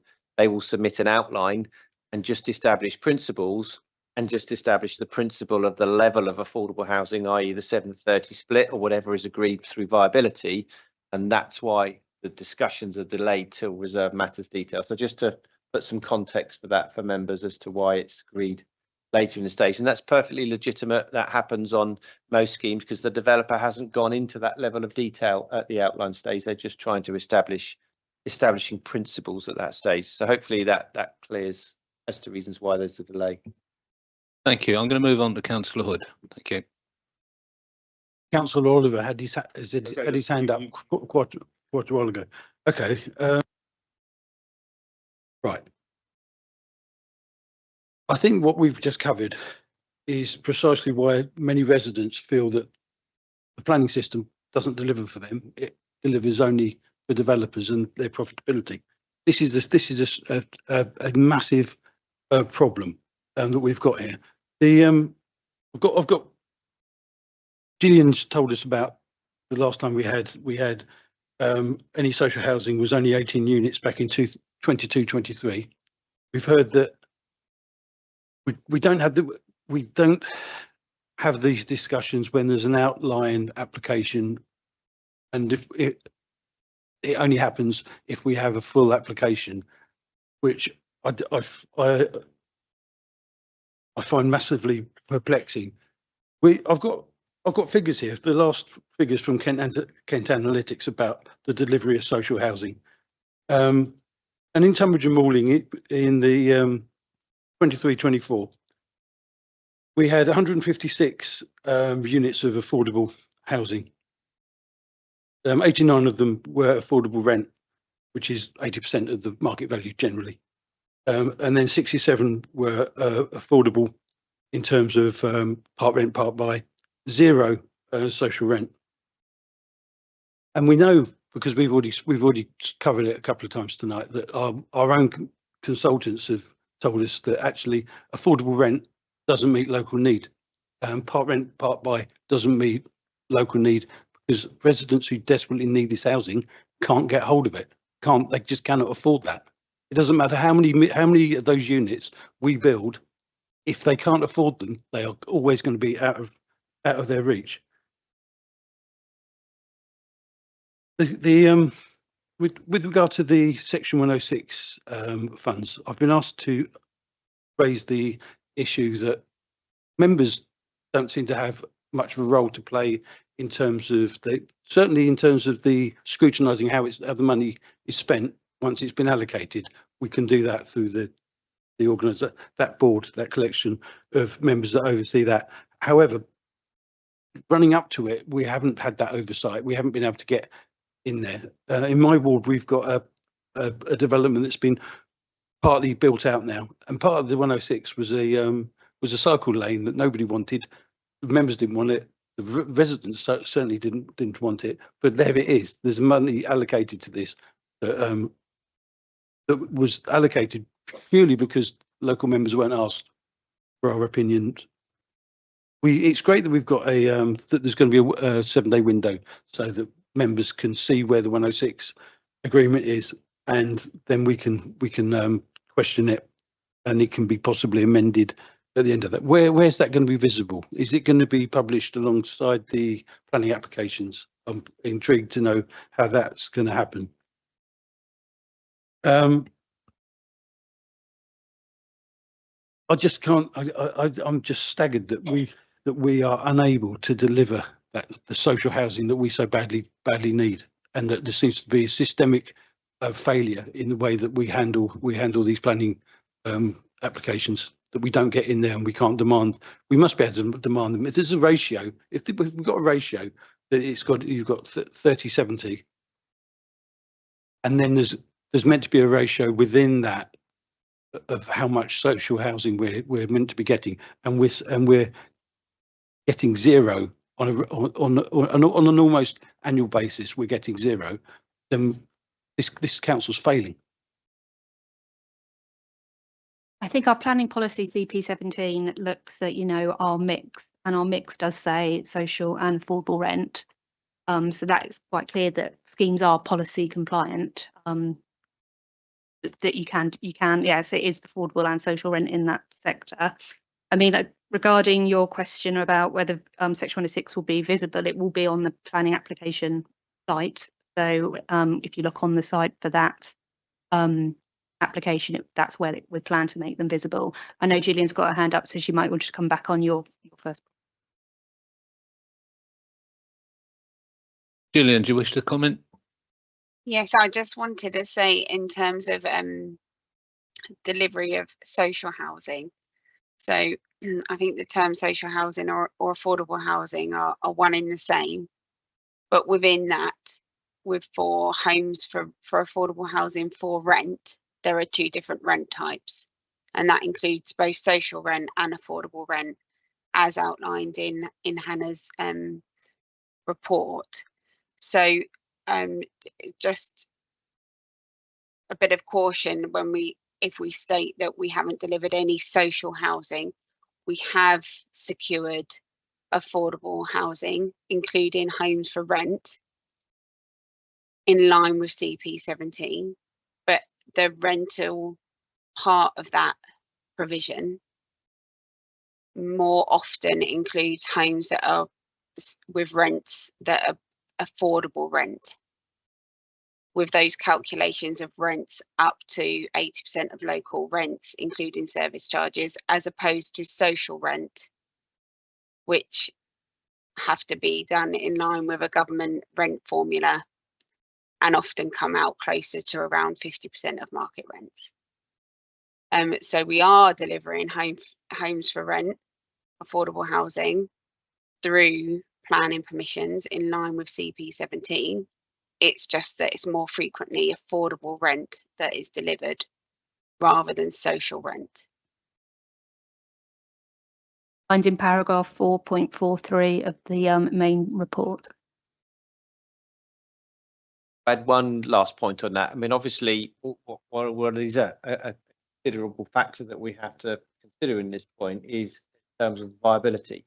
In terms of on a lot of the sites, we get viability reports coming in terms of what is deliverable and what the developer's expectation coming back on the return for the affordable housing. So there is quite a considerable debate where members see the heads of terms, which is set out, whether it's that is the starting point, and then you go into sort of a lot more detailed discussions in terms of refining what that affordable housing is, and that's based on viability. So there's a lot of discussion that goes forward in terms of viability, and we use independent consultants to verify that, to make sure that we're as accurate as possible to making sure that we get the most out of a scheme in terms of affordable housing.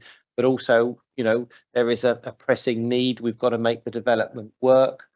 We've got the policy line, which effectively sets the definition of in terms of affordable housing, which is quite encompassing now and quite wide ranging. So there's a number of other factors that we have to take into consideration when we're looking at a scheme, balanced against our lack of a 5-year housing land supply that we need to look at going forward as well. So there's quite a lot of discussions and certainly a lot of working between our housing colleagues and the DM team going forward in terms of trying to sort of move those discussions forward. So, we certainly don't work in isolation. Gillian is key in terms of working with our DM team in terms of securing the best outcome in terms of affordable housing. It's not sometimes always what we want, but it's what the viability statement that's been agreed with our consultants acting on our behalf have said is the viable option going forward. Thank you, Councillor Oliver. Sorry, Mark's covered some of my points there, but just when agreeing S106 contributions, what are the opportunities for contributions for ward councillors at that stage? Do you mean the opportunities for councillors to have an input at how much is sort of allocated and where it's allocated? Yes.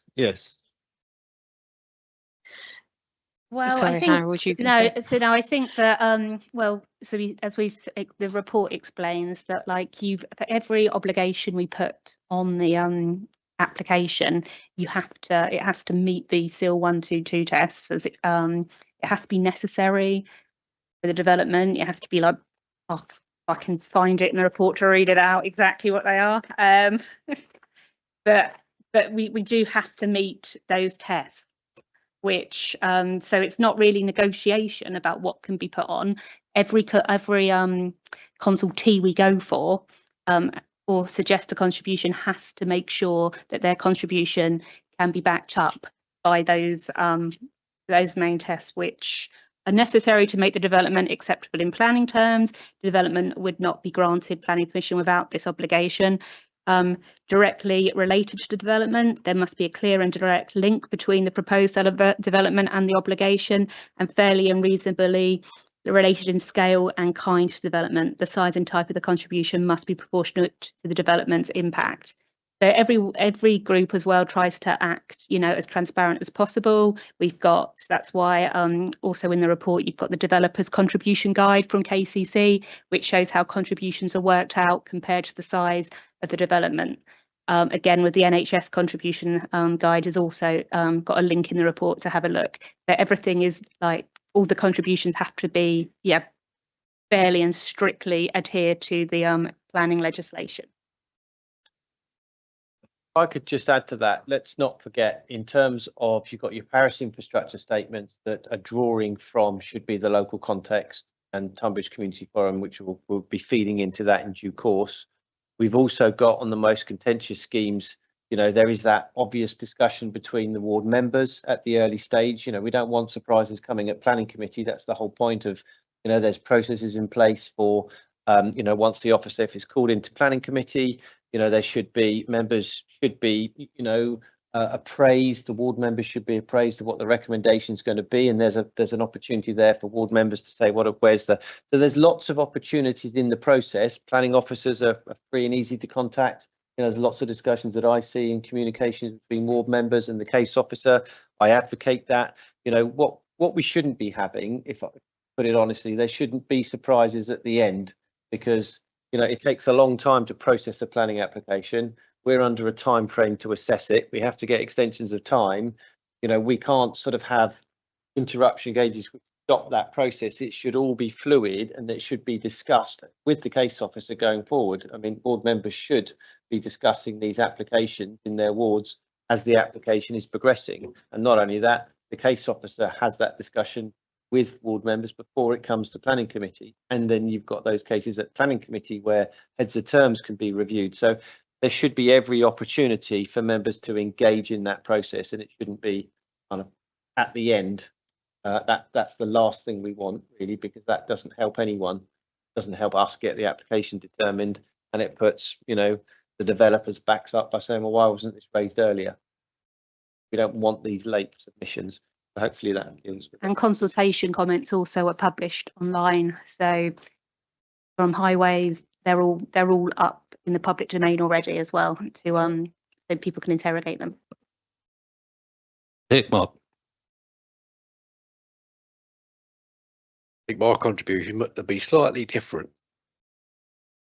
I'm very pleased to see that this council's taking Section 106 agreements much more seriously than it did in the past, because it was a bit slapdash, shall I say.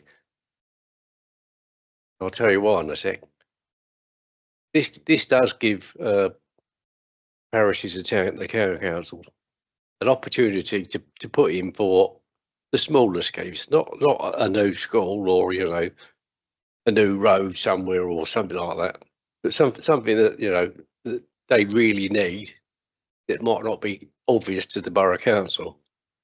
So I'm pleased about that. I'm pleased it's being taken seriously.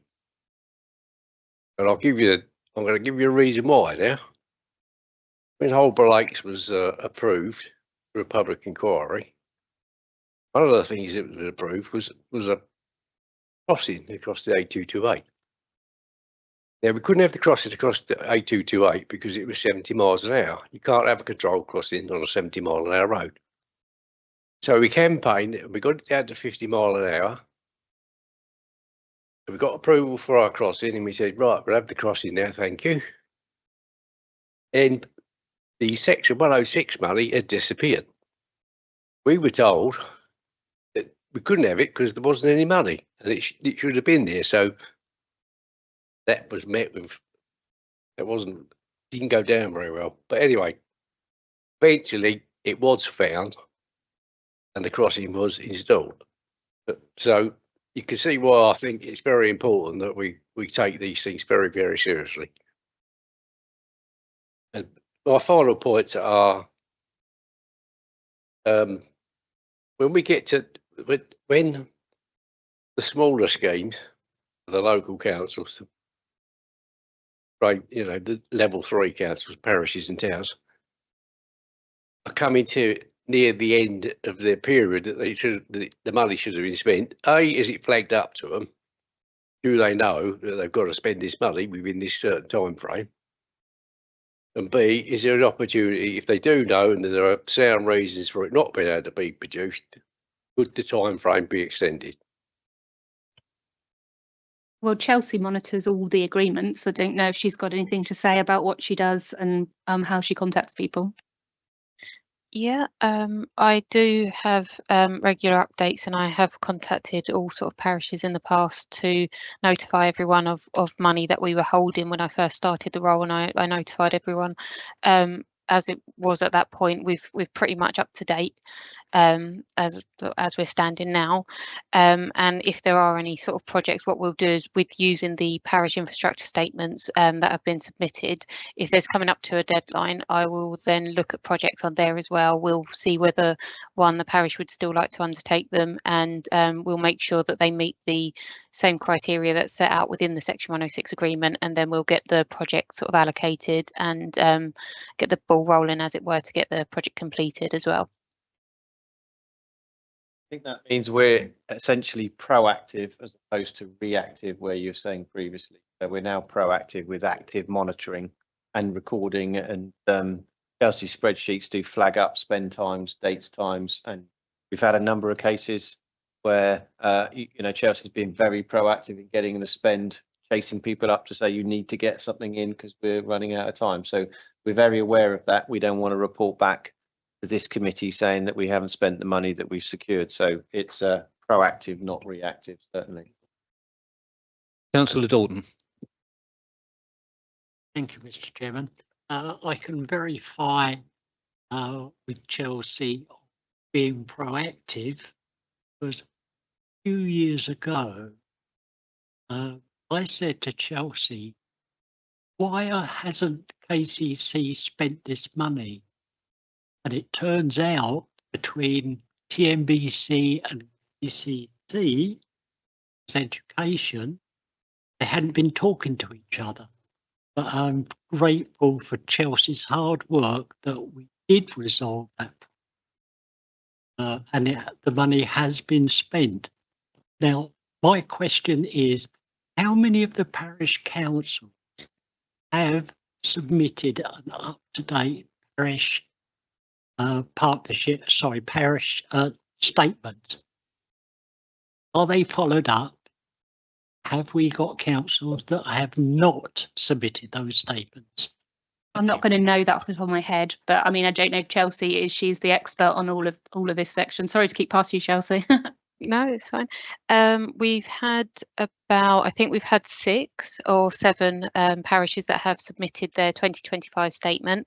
I've had 1 nil submission from 1 parish, and I chased all parishes last week or the week before, as the deadline is the 2nd of June. I will be honest, I've not heard back from many of them. There was only a couple that I have heard back from, and there are about 3 parishes who have requested extensions to the deadlines so that they can get them past their committees internally.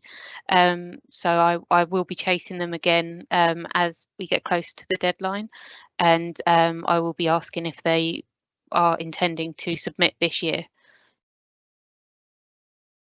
Yeah, thank you very much for that, Chelsea. But is it possible that you could provide me with the data of the parish council that have not responded? Because we've got parish partnership in a couple of weeks' time.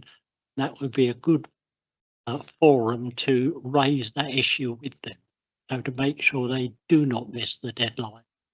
Sounds very much like the deadline currently will be missed, but I'm talking about further on. Perhaps we could email you that. Thank you. Thank you. Councillor Tanner. Thank you, Chair. I just really wanted to add to the conversation that we were incredibly lax in years gone by with regard to making good use of S106 money. But thank goodness we got Chelsea to come to TNBC, because she did distribute a spreadsheet of monies that were available. And I've got to say, I was absolutely astounded at the amounts that were sitting there with no applications coming in for the use. And so, having seen that spreadsheet, I have been to Chelsea on a couple of occasions asking for various pots of money to be allocated for various schemes within my ward. And I have to say, she's been incredibly helpful.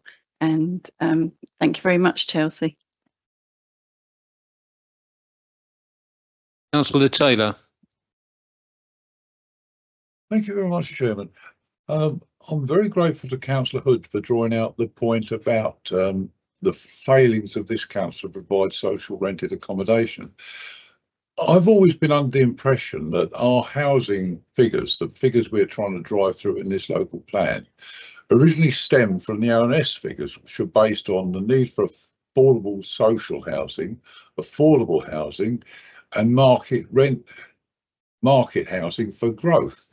And somewhere along the way, we seem to have lost the social housing element, and that is so important. I'm sure many members in the chamber, as I have, come from social rented backgrounds, and we're failing our people. It doesn't matter how good the growth is, if we're not providing houses for those most vulnerable, we are failing. Thank you, Chairman. I mean, as part of the local plan, we are commissioning further evidence base to look at in terms of our housing need to inform our policies. And as we've said, the member engagement sessions, you know, as and when that evidence base comes available, and you've obviously had, you know, you're engaging in terms of the housing, in terms of the housing policies that are going to be coming forward. Yes, you haven't seen the evidence base, but those policies are informed by the evidence base that we're commissioning. So they will come on stream. Members will see that evidence base. They will have an input in terms of the policies going forward in terms of, and that's going to be one of the crucial elements in terms of affordable housing. So you will see that and you will be engaged with that through the process. And obviously, you know, ultimately, you will be approving whether you wish to progress to an 18B in due course with the evidence base that you see. So, you know, members will be having that opportunity as we move forward and as you see the evidence that avails itself. Gillian, I can see you've got your hand up and you're eager to contribute. Please do. Yeah, thank you. I think it just follows on from James's point now, just to highlight that obviously we will have the opportunity when we work on the new local plan to consider what the priorities are within affordable housing, and that could include you know, any policy requirement for social rent. James covered it in terms of member involvement in the new local plan policies. Thank you. Councillor Betts. Thank you, Chairman. Obviously not a member of your committee. It was just come back on the Section 106 issues, and obviously Chelsea being in charge now, which is great news, and sending out information to councillors. I just recall that a long time ago when I was on audit, it took me quite a while to get this onto audit to remind ward borough councillors that there was money sitting there that needed to be spent. So to have someone now in charge to prod parish councils is brilliant. All I would say is obviously utilise ward members as well, because many of us do attend obviously the parish council meetings, and sometimes they can be a little bit slow to react. So just having that one extra person to prod as such, especially if the time limit is looming up quickly, that could be of some assistance. Thank you. Thank you. Councillor Hood. Yeah, thank you very much. I know that Chelsea's done a fantastic job in recent years in turning this round. I've certainly been a ward member that's been prodding away about unspent Section 106 money in my own ward for 5 years now. I just want to return to this issue with social rent, with social housing. If we've got an opportunity, we know that the only truly affordable housing that we can deliver here is social housing, because we commissioned consultants and they told us so. We had a report that came to this council, we read it and it was quite shocking, and I thought that really should have clarified our minds, and I certainly hope that is the case. I hope that we do see a significant change in the ratios, because to be failing to deliver that social rent when we are delivering the other two, it seems that the social rent's always the one that gets sacrificed.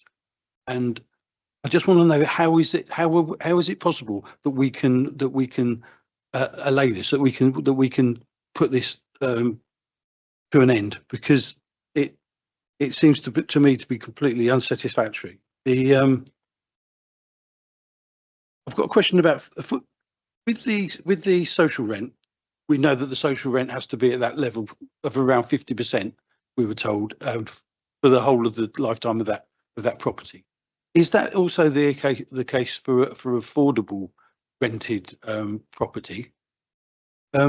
And you know, we spoke earlier about a possible housing company being set up. I've got properties in my social housing properties in my ward, which are emblazoned with the initials TUDC for Tunbridge Urban District Council. I don't think there's anything more that speaks about civic pride than building our own housing to actually house the people who can least afford to live in our communities. Because people at this rate, our sons and daughters and nephews and nieces, are going to have to leave our communities. They're going to have to go and live somewhere else.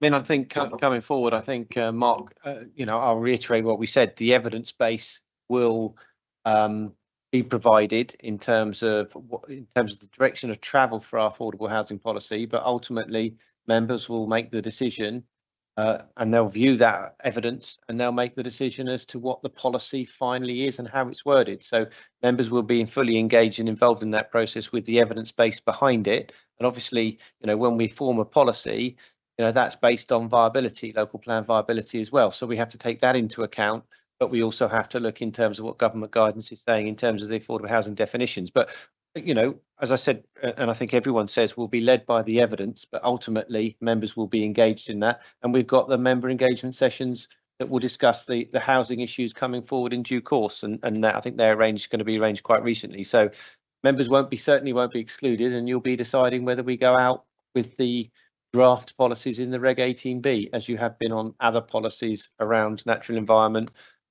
green belt and all the other policies. So that will come in due course. As I said, we're on quite a time schedule in our LDS to go out to consultation by October this year.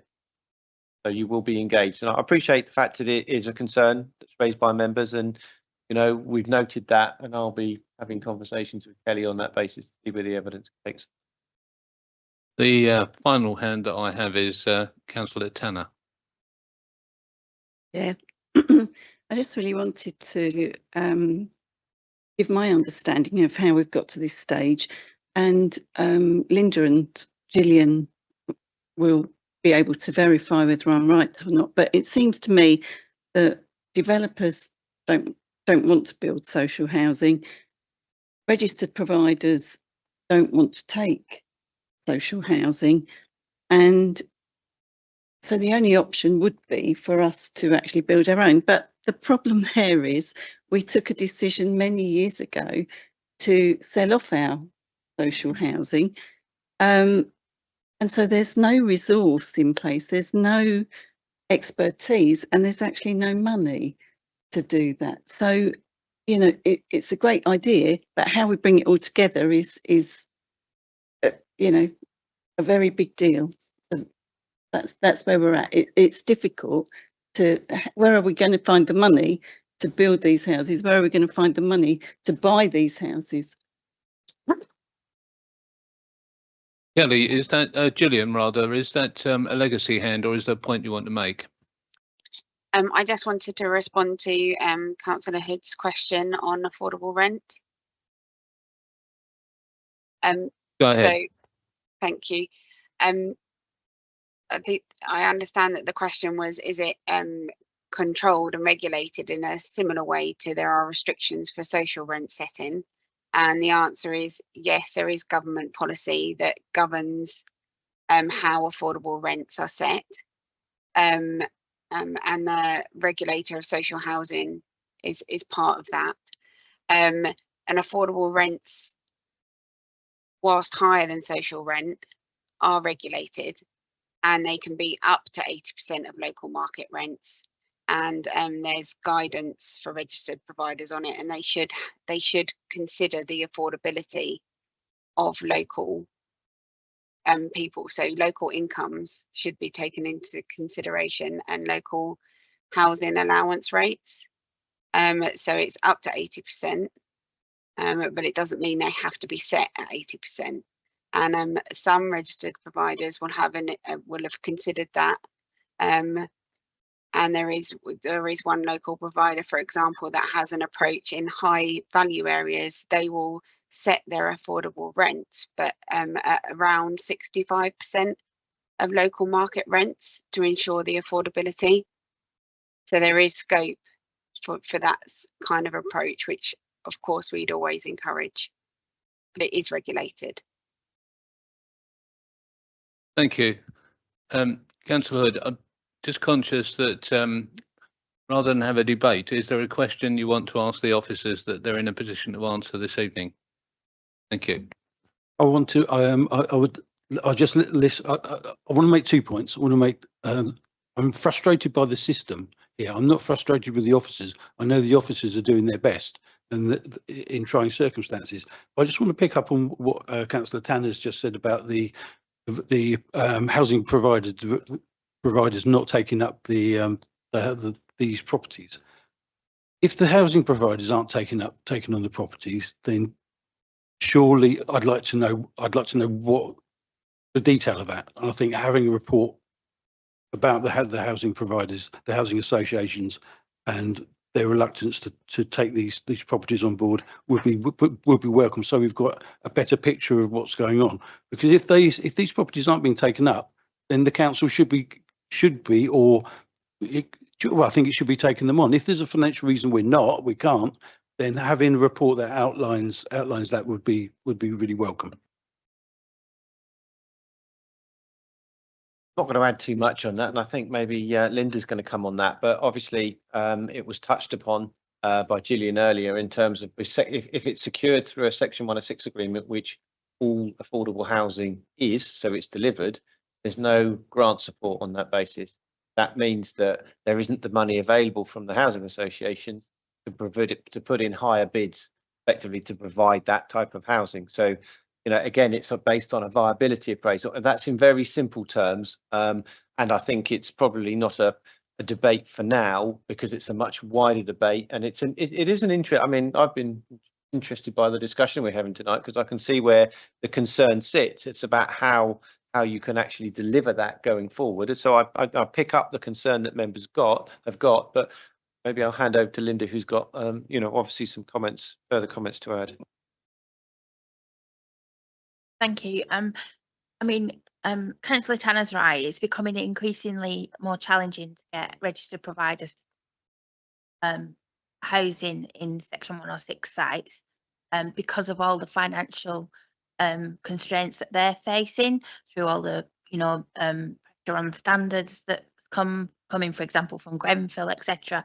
They're having to spend an awful lot of money on their existing stock than ever previously before. So they've got massive competing financial demands on them.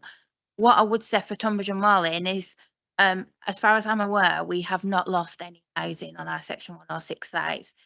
Gillian has worked extremely hard with a lot of developers to negotiate keeping our affordable housing, and I'm working with our RPs to keep that. So, there are stories elsewhere that Section 106 affordable housing is being lost. That hasn't happened in Tunbridge and Marlin, and we work with planning all the time. And we're We don't want that to happen. We'll do everything we can to not let that happen. Thank you, Linda. I'd like to thank the officers for the team effort in responding to all your questions this evening.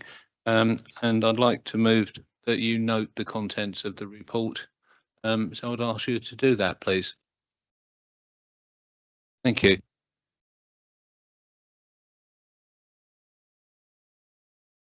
Sorry, I'd like to take, Hannah was good enough to take the time for quite a lengthy report this evening. And I've just learnt this evening that Hannah is leaving us shortly. And I'm sorry to hear that for many reasons, because she's done a lot of good work for us. And also it takes a while to get used to our little foibles. So thank you, Hannah. No, but I wish you all the best.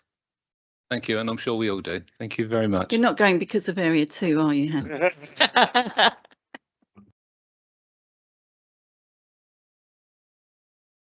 Just endorse what the chair has said on there. I mean, it's very. I'm very pleased for Hannah that she's got the job that she has. She's heading up in terms of head of development management, so it's a great career opportunity, and I'd never want to stop anyone on that. So I'm really pleased for her, but at the same time, really annoyed that she's going, because she's a great person to work with, and she's very easy to work with, and she's done a lot in terms of driving us forward. But I wish Hannah all the success and thank her for her hard work at TNBC, and wish her all the success for the future.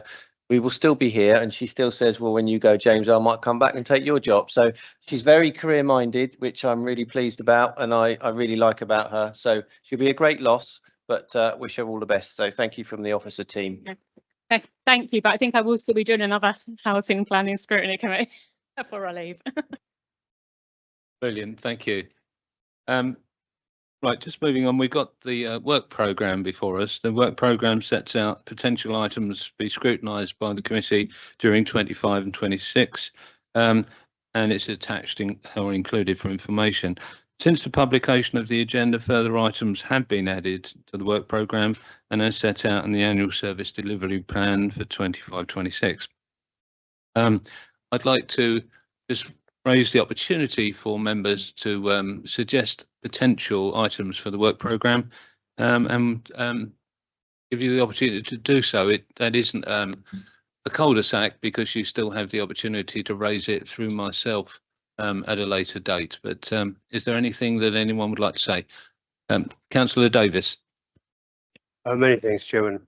Robert Oliver and I've have a problem in that he's come across flat service management plans, and I have over a number of years been concerned about service management plans, and that these are things which are imposed by the developers on house purchasers, and they become a real burden for them if they're not well done.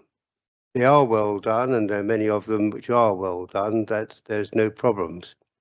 But we have down in Peters Village problems there where people are tied in.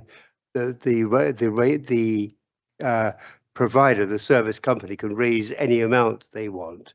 There is no limit on it. There's a further problem that we've got looking forward to. Peters Village is an isolated village in its own right, although it's part of Walden Parish. And there is a problem associated with that, in that all the facilities within Peters Village are provided by the service management company. However, the council tax precept for Walden covers Peters Village as well. And so there are issues on that have occurred because the service management company fulfills things which would normally be provided by parish council. Now, the problem that we've got coming up will be our village of Eccles, where we've got almost 1,000 houses going into an old, well-established village. They have no service management company now. They're going to have one in the future, of which the old village will play no part.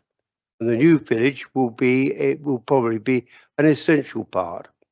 If the assets of the village are held by the service management company, then I can see a huge split within the village going down. I'm just wondering if there's anything we could explore to be able to look forward and deal with the developers on this, or whether we've got to leave it completely alone and say play no part of it. And I'm really asking James, and it may not be a planning issue, it may be a legal issue or something like that. But there's anything we can do for the future, for our future residents. And it's not for here. It's whether it would be a. It's not something to be argued out here now. It's something which would this be something that we could have as a future issue. And it may well be that we can't, but we need to brief members that they can't do it.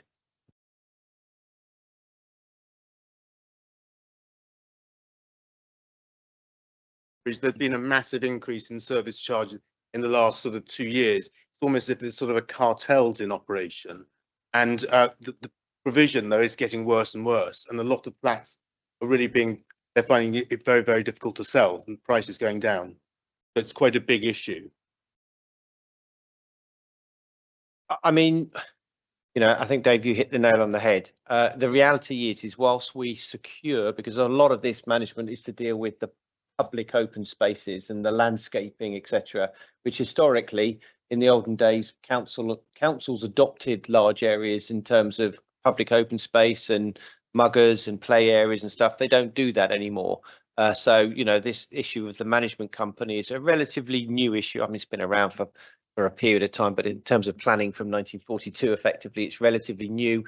But the reality is, whilst planning does seek to secure management and maintenance for a period of time, obviously, you know, the actual in-depth detail of how the management company works, the ethics behind it, the group, it's not really a planning matter. What we're concerned about in planning is that there is in place management of those key areas, and it can be sometimes buildings, sometimes it comes under there. I've dealt with schemes where it deals with not village halls, but it deals with buildings that are going to use for village purposes or for the community. It deals with large open space, it deals with certain areas, drainage ditches, it deals with suds, it deals with lots of areas that, you know, planning is complex as it is, and we're not masters of all areas in that area. And the reality is, whilst we can take it away, we don't have the expertise as planning officers in terms of how the management system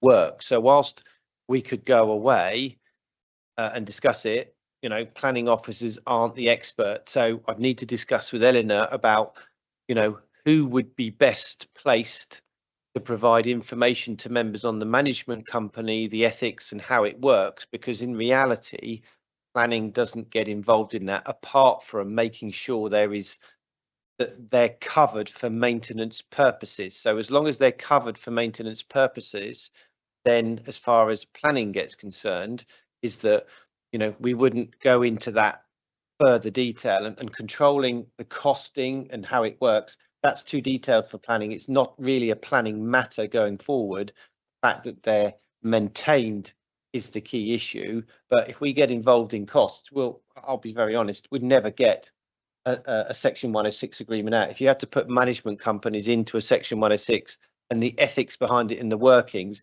you would never issue a planning permission. Because, and in terms, does it meet those tests? It doesn't, because what you're seeking to secure in reality in planning is just the maintenance and management, and that's as far as we need to go in planning. It can't control everything. So I'm just issuing a word of caution. The reality is we don't have the expertise, and we would have to look at who would provide that. If members just want an overview and how it works, yes, but if you want us to come back with a report to turn back and say, you know, how can we get more involved, I can categorically turn around to you now and say we can't get involved because that's not part of the process. It doesn't meet our test for controlling that element. But so it's just a point of deliberation. We're happy to take the concern of members on, and I know there is concern about how management companies works and the lack of control over it. but planning is not the regime to exercise control over that element. So it's just a word of caution, but I'll hand you back to members how you wish to go forward. Maybe I'll have a discussion with Eleanor and we can deal with that with the chair as to the best way forward as to how we can accommodate that, because I don't think we can give a definite answer now at this stage, but maybe take it away and we'll have a discussion with the chair. Thank you. I mean, Councillor Davis, fundamentally, that's it. You've raised the subject. It's a bit of a conundrum in the sense as whether or not it fits into our operation and where it fits in, if it fits in, and how it can be, how we can be advised members. We're going to take it away. We're going to talk to James, is going to talk to the director, and I'm going to be part of that debate, and we'll come back at a later date. Is that okay? Super, thanks. Thank you. Right, in the absence of any other suggested items in the chamber, don't forget that you can contact me via email and for consideration for inclusion in the programme. So we'll move on. Thank you very much. I don't believe we have any urgent items, Alison. So that brings us to the conclusion. Chair. Yes, Anissa. Sorry, I've had my hand up and I wanted to comment on that last item. And I'd like to support what Dave Davis has suggested. And whilst James Bailey is very keen to say that it's not within his remit, actually, I don't believe that. I think that you can design out management companies on these big estates, and they're a pain in the neck. And people who go onto these estates and buy houses find that they're paying through the nose and they are really being ripped off on occasion after a while, and find it really difficult and not affordable. In Leybourne Chase, the people there find it confusing that they've got a parish council responsible for them and that they pay a parish rate, and they don't want to do that because the management company is doing it. I think it's against the spirit of the public service, and I think it should be explored widely. And I have a feeling that there are other councils that have said that they won't have management companies on new estates. So I look forward to the reports coming forward. Thank you. Thank you very much. In the absence of Mike Taylor, you've emerged. Sorry, please answer forth. One final point. There is a third way to manage these estates. There's two estates in Borough Green that both have resident management companies. Is there a way that that can be put into the mix as well when the debate happens? Thank you.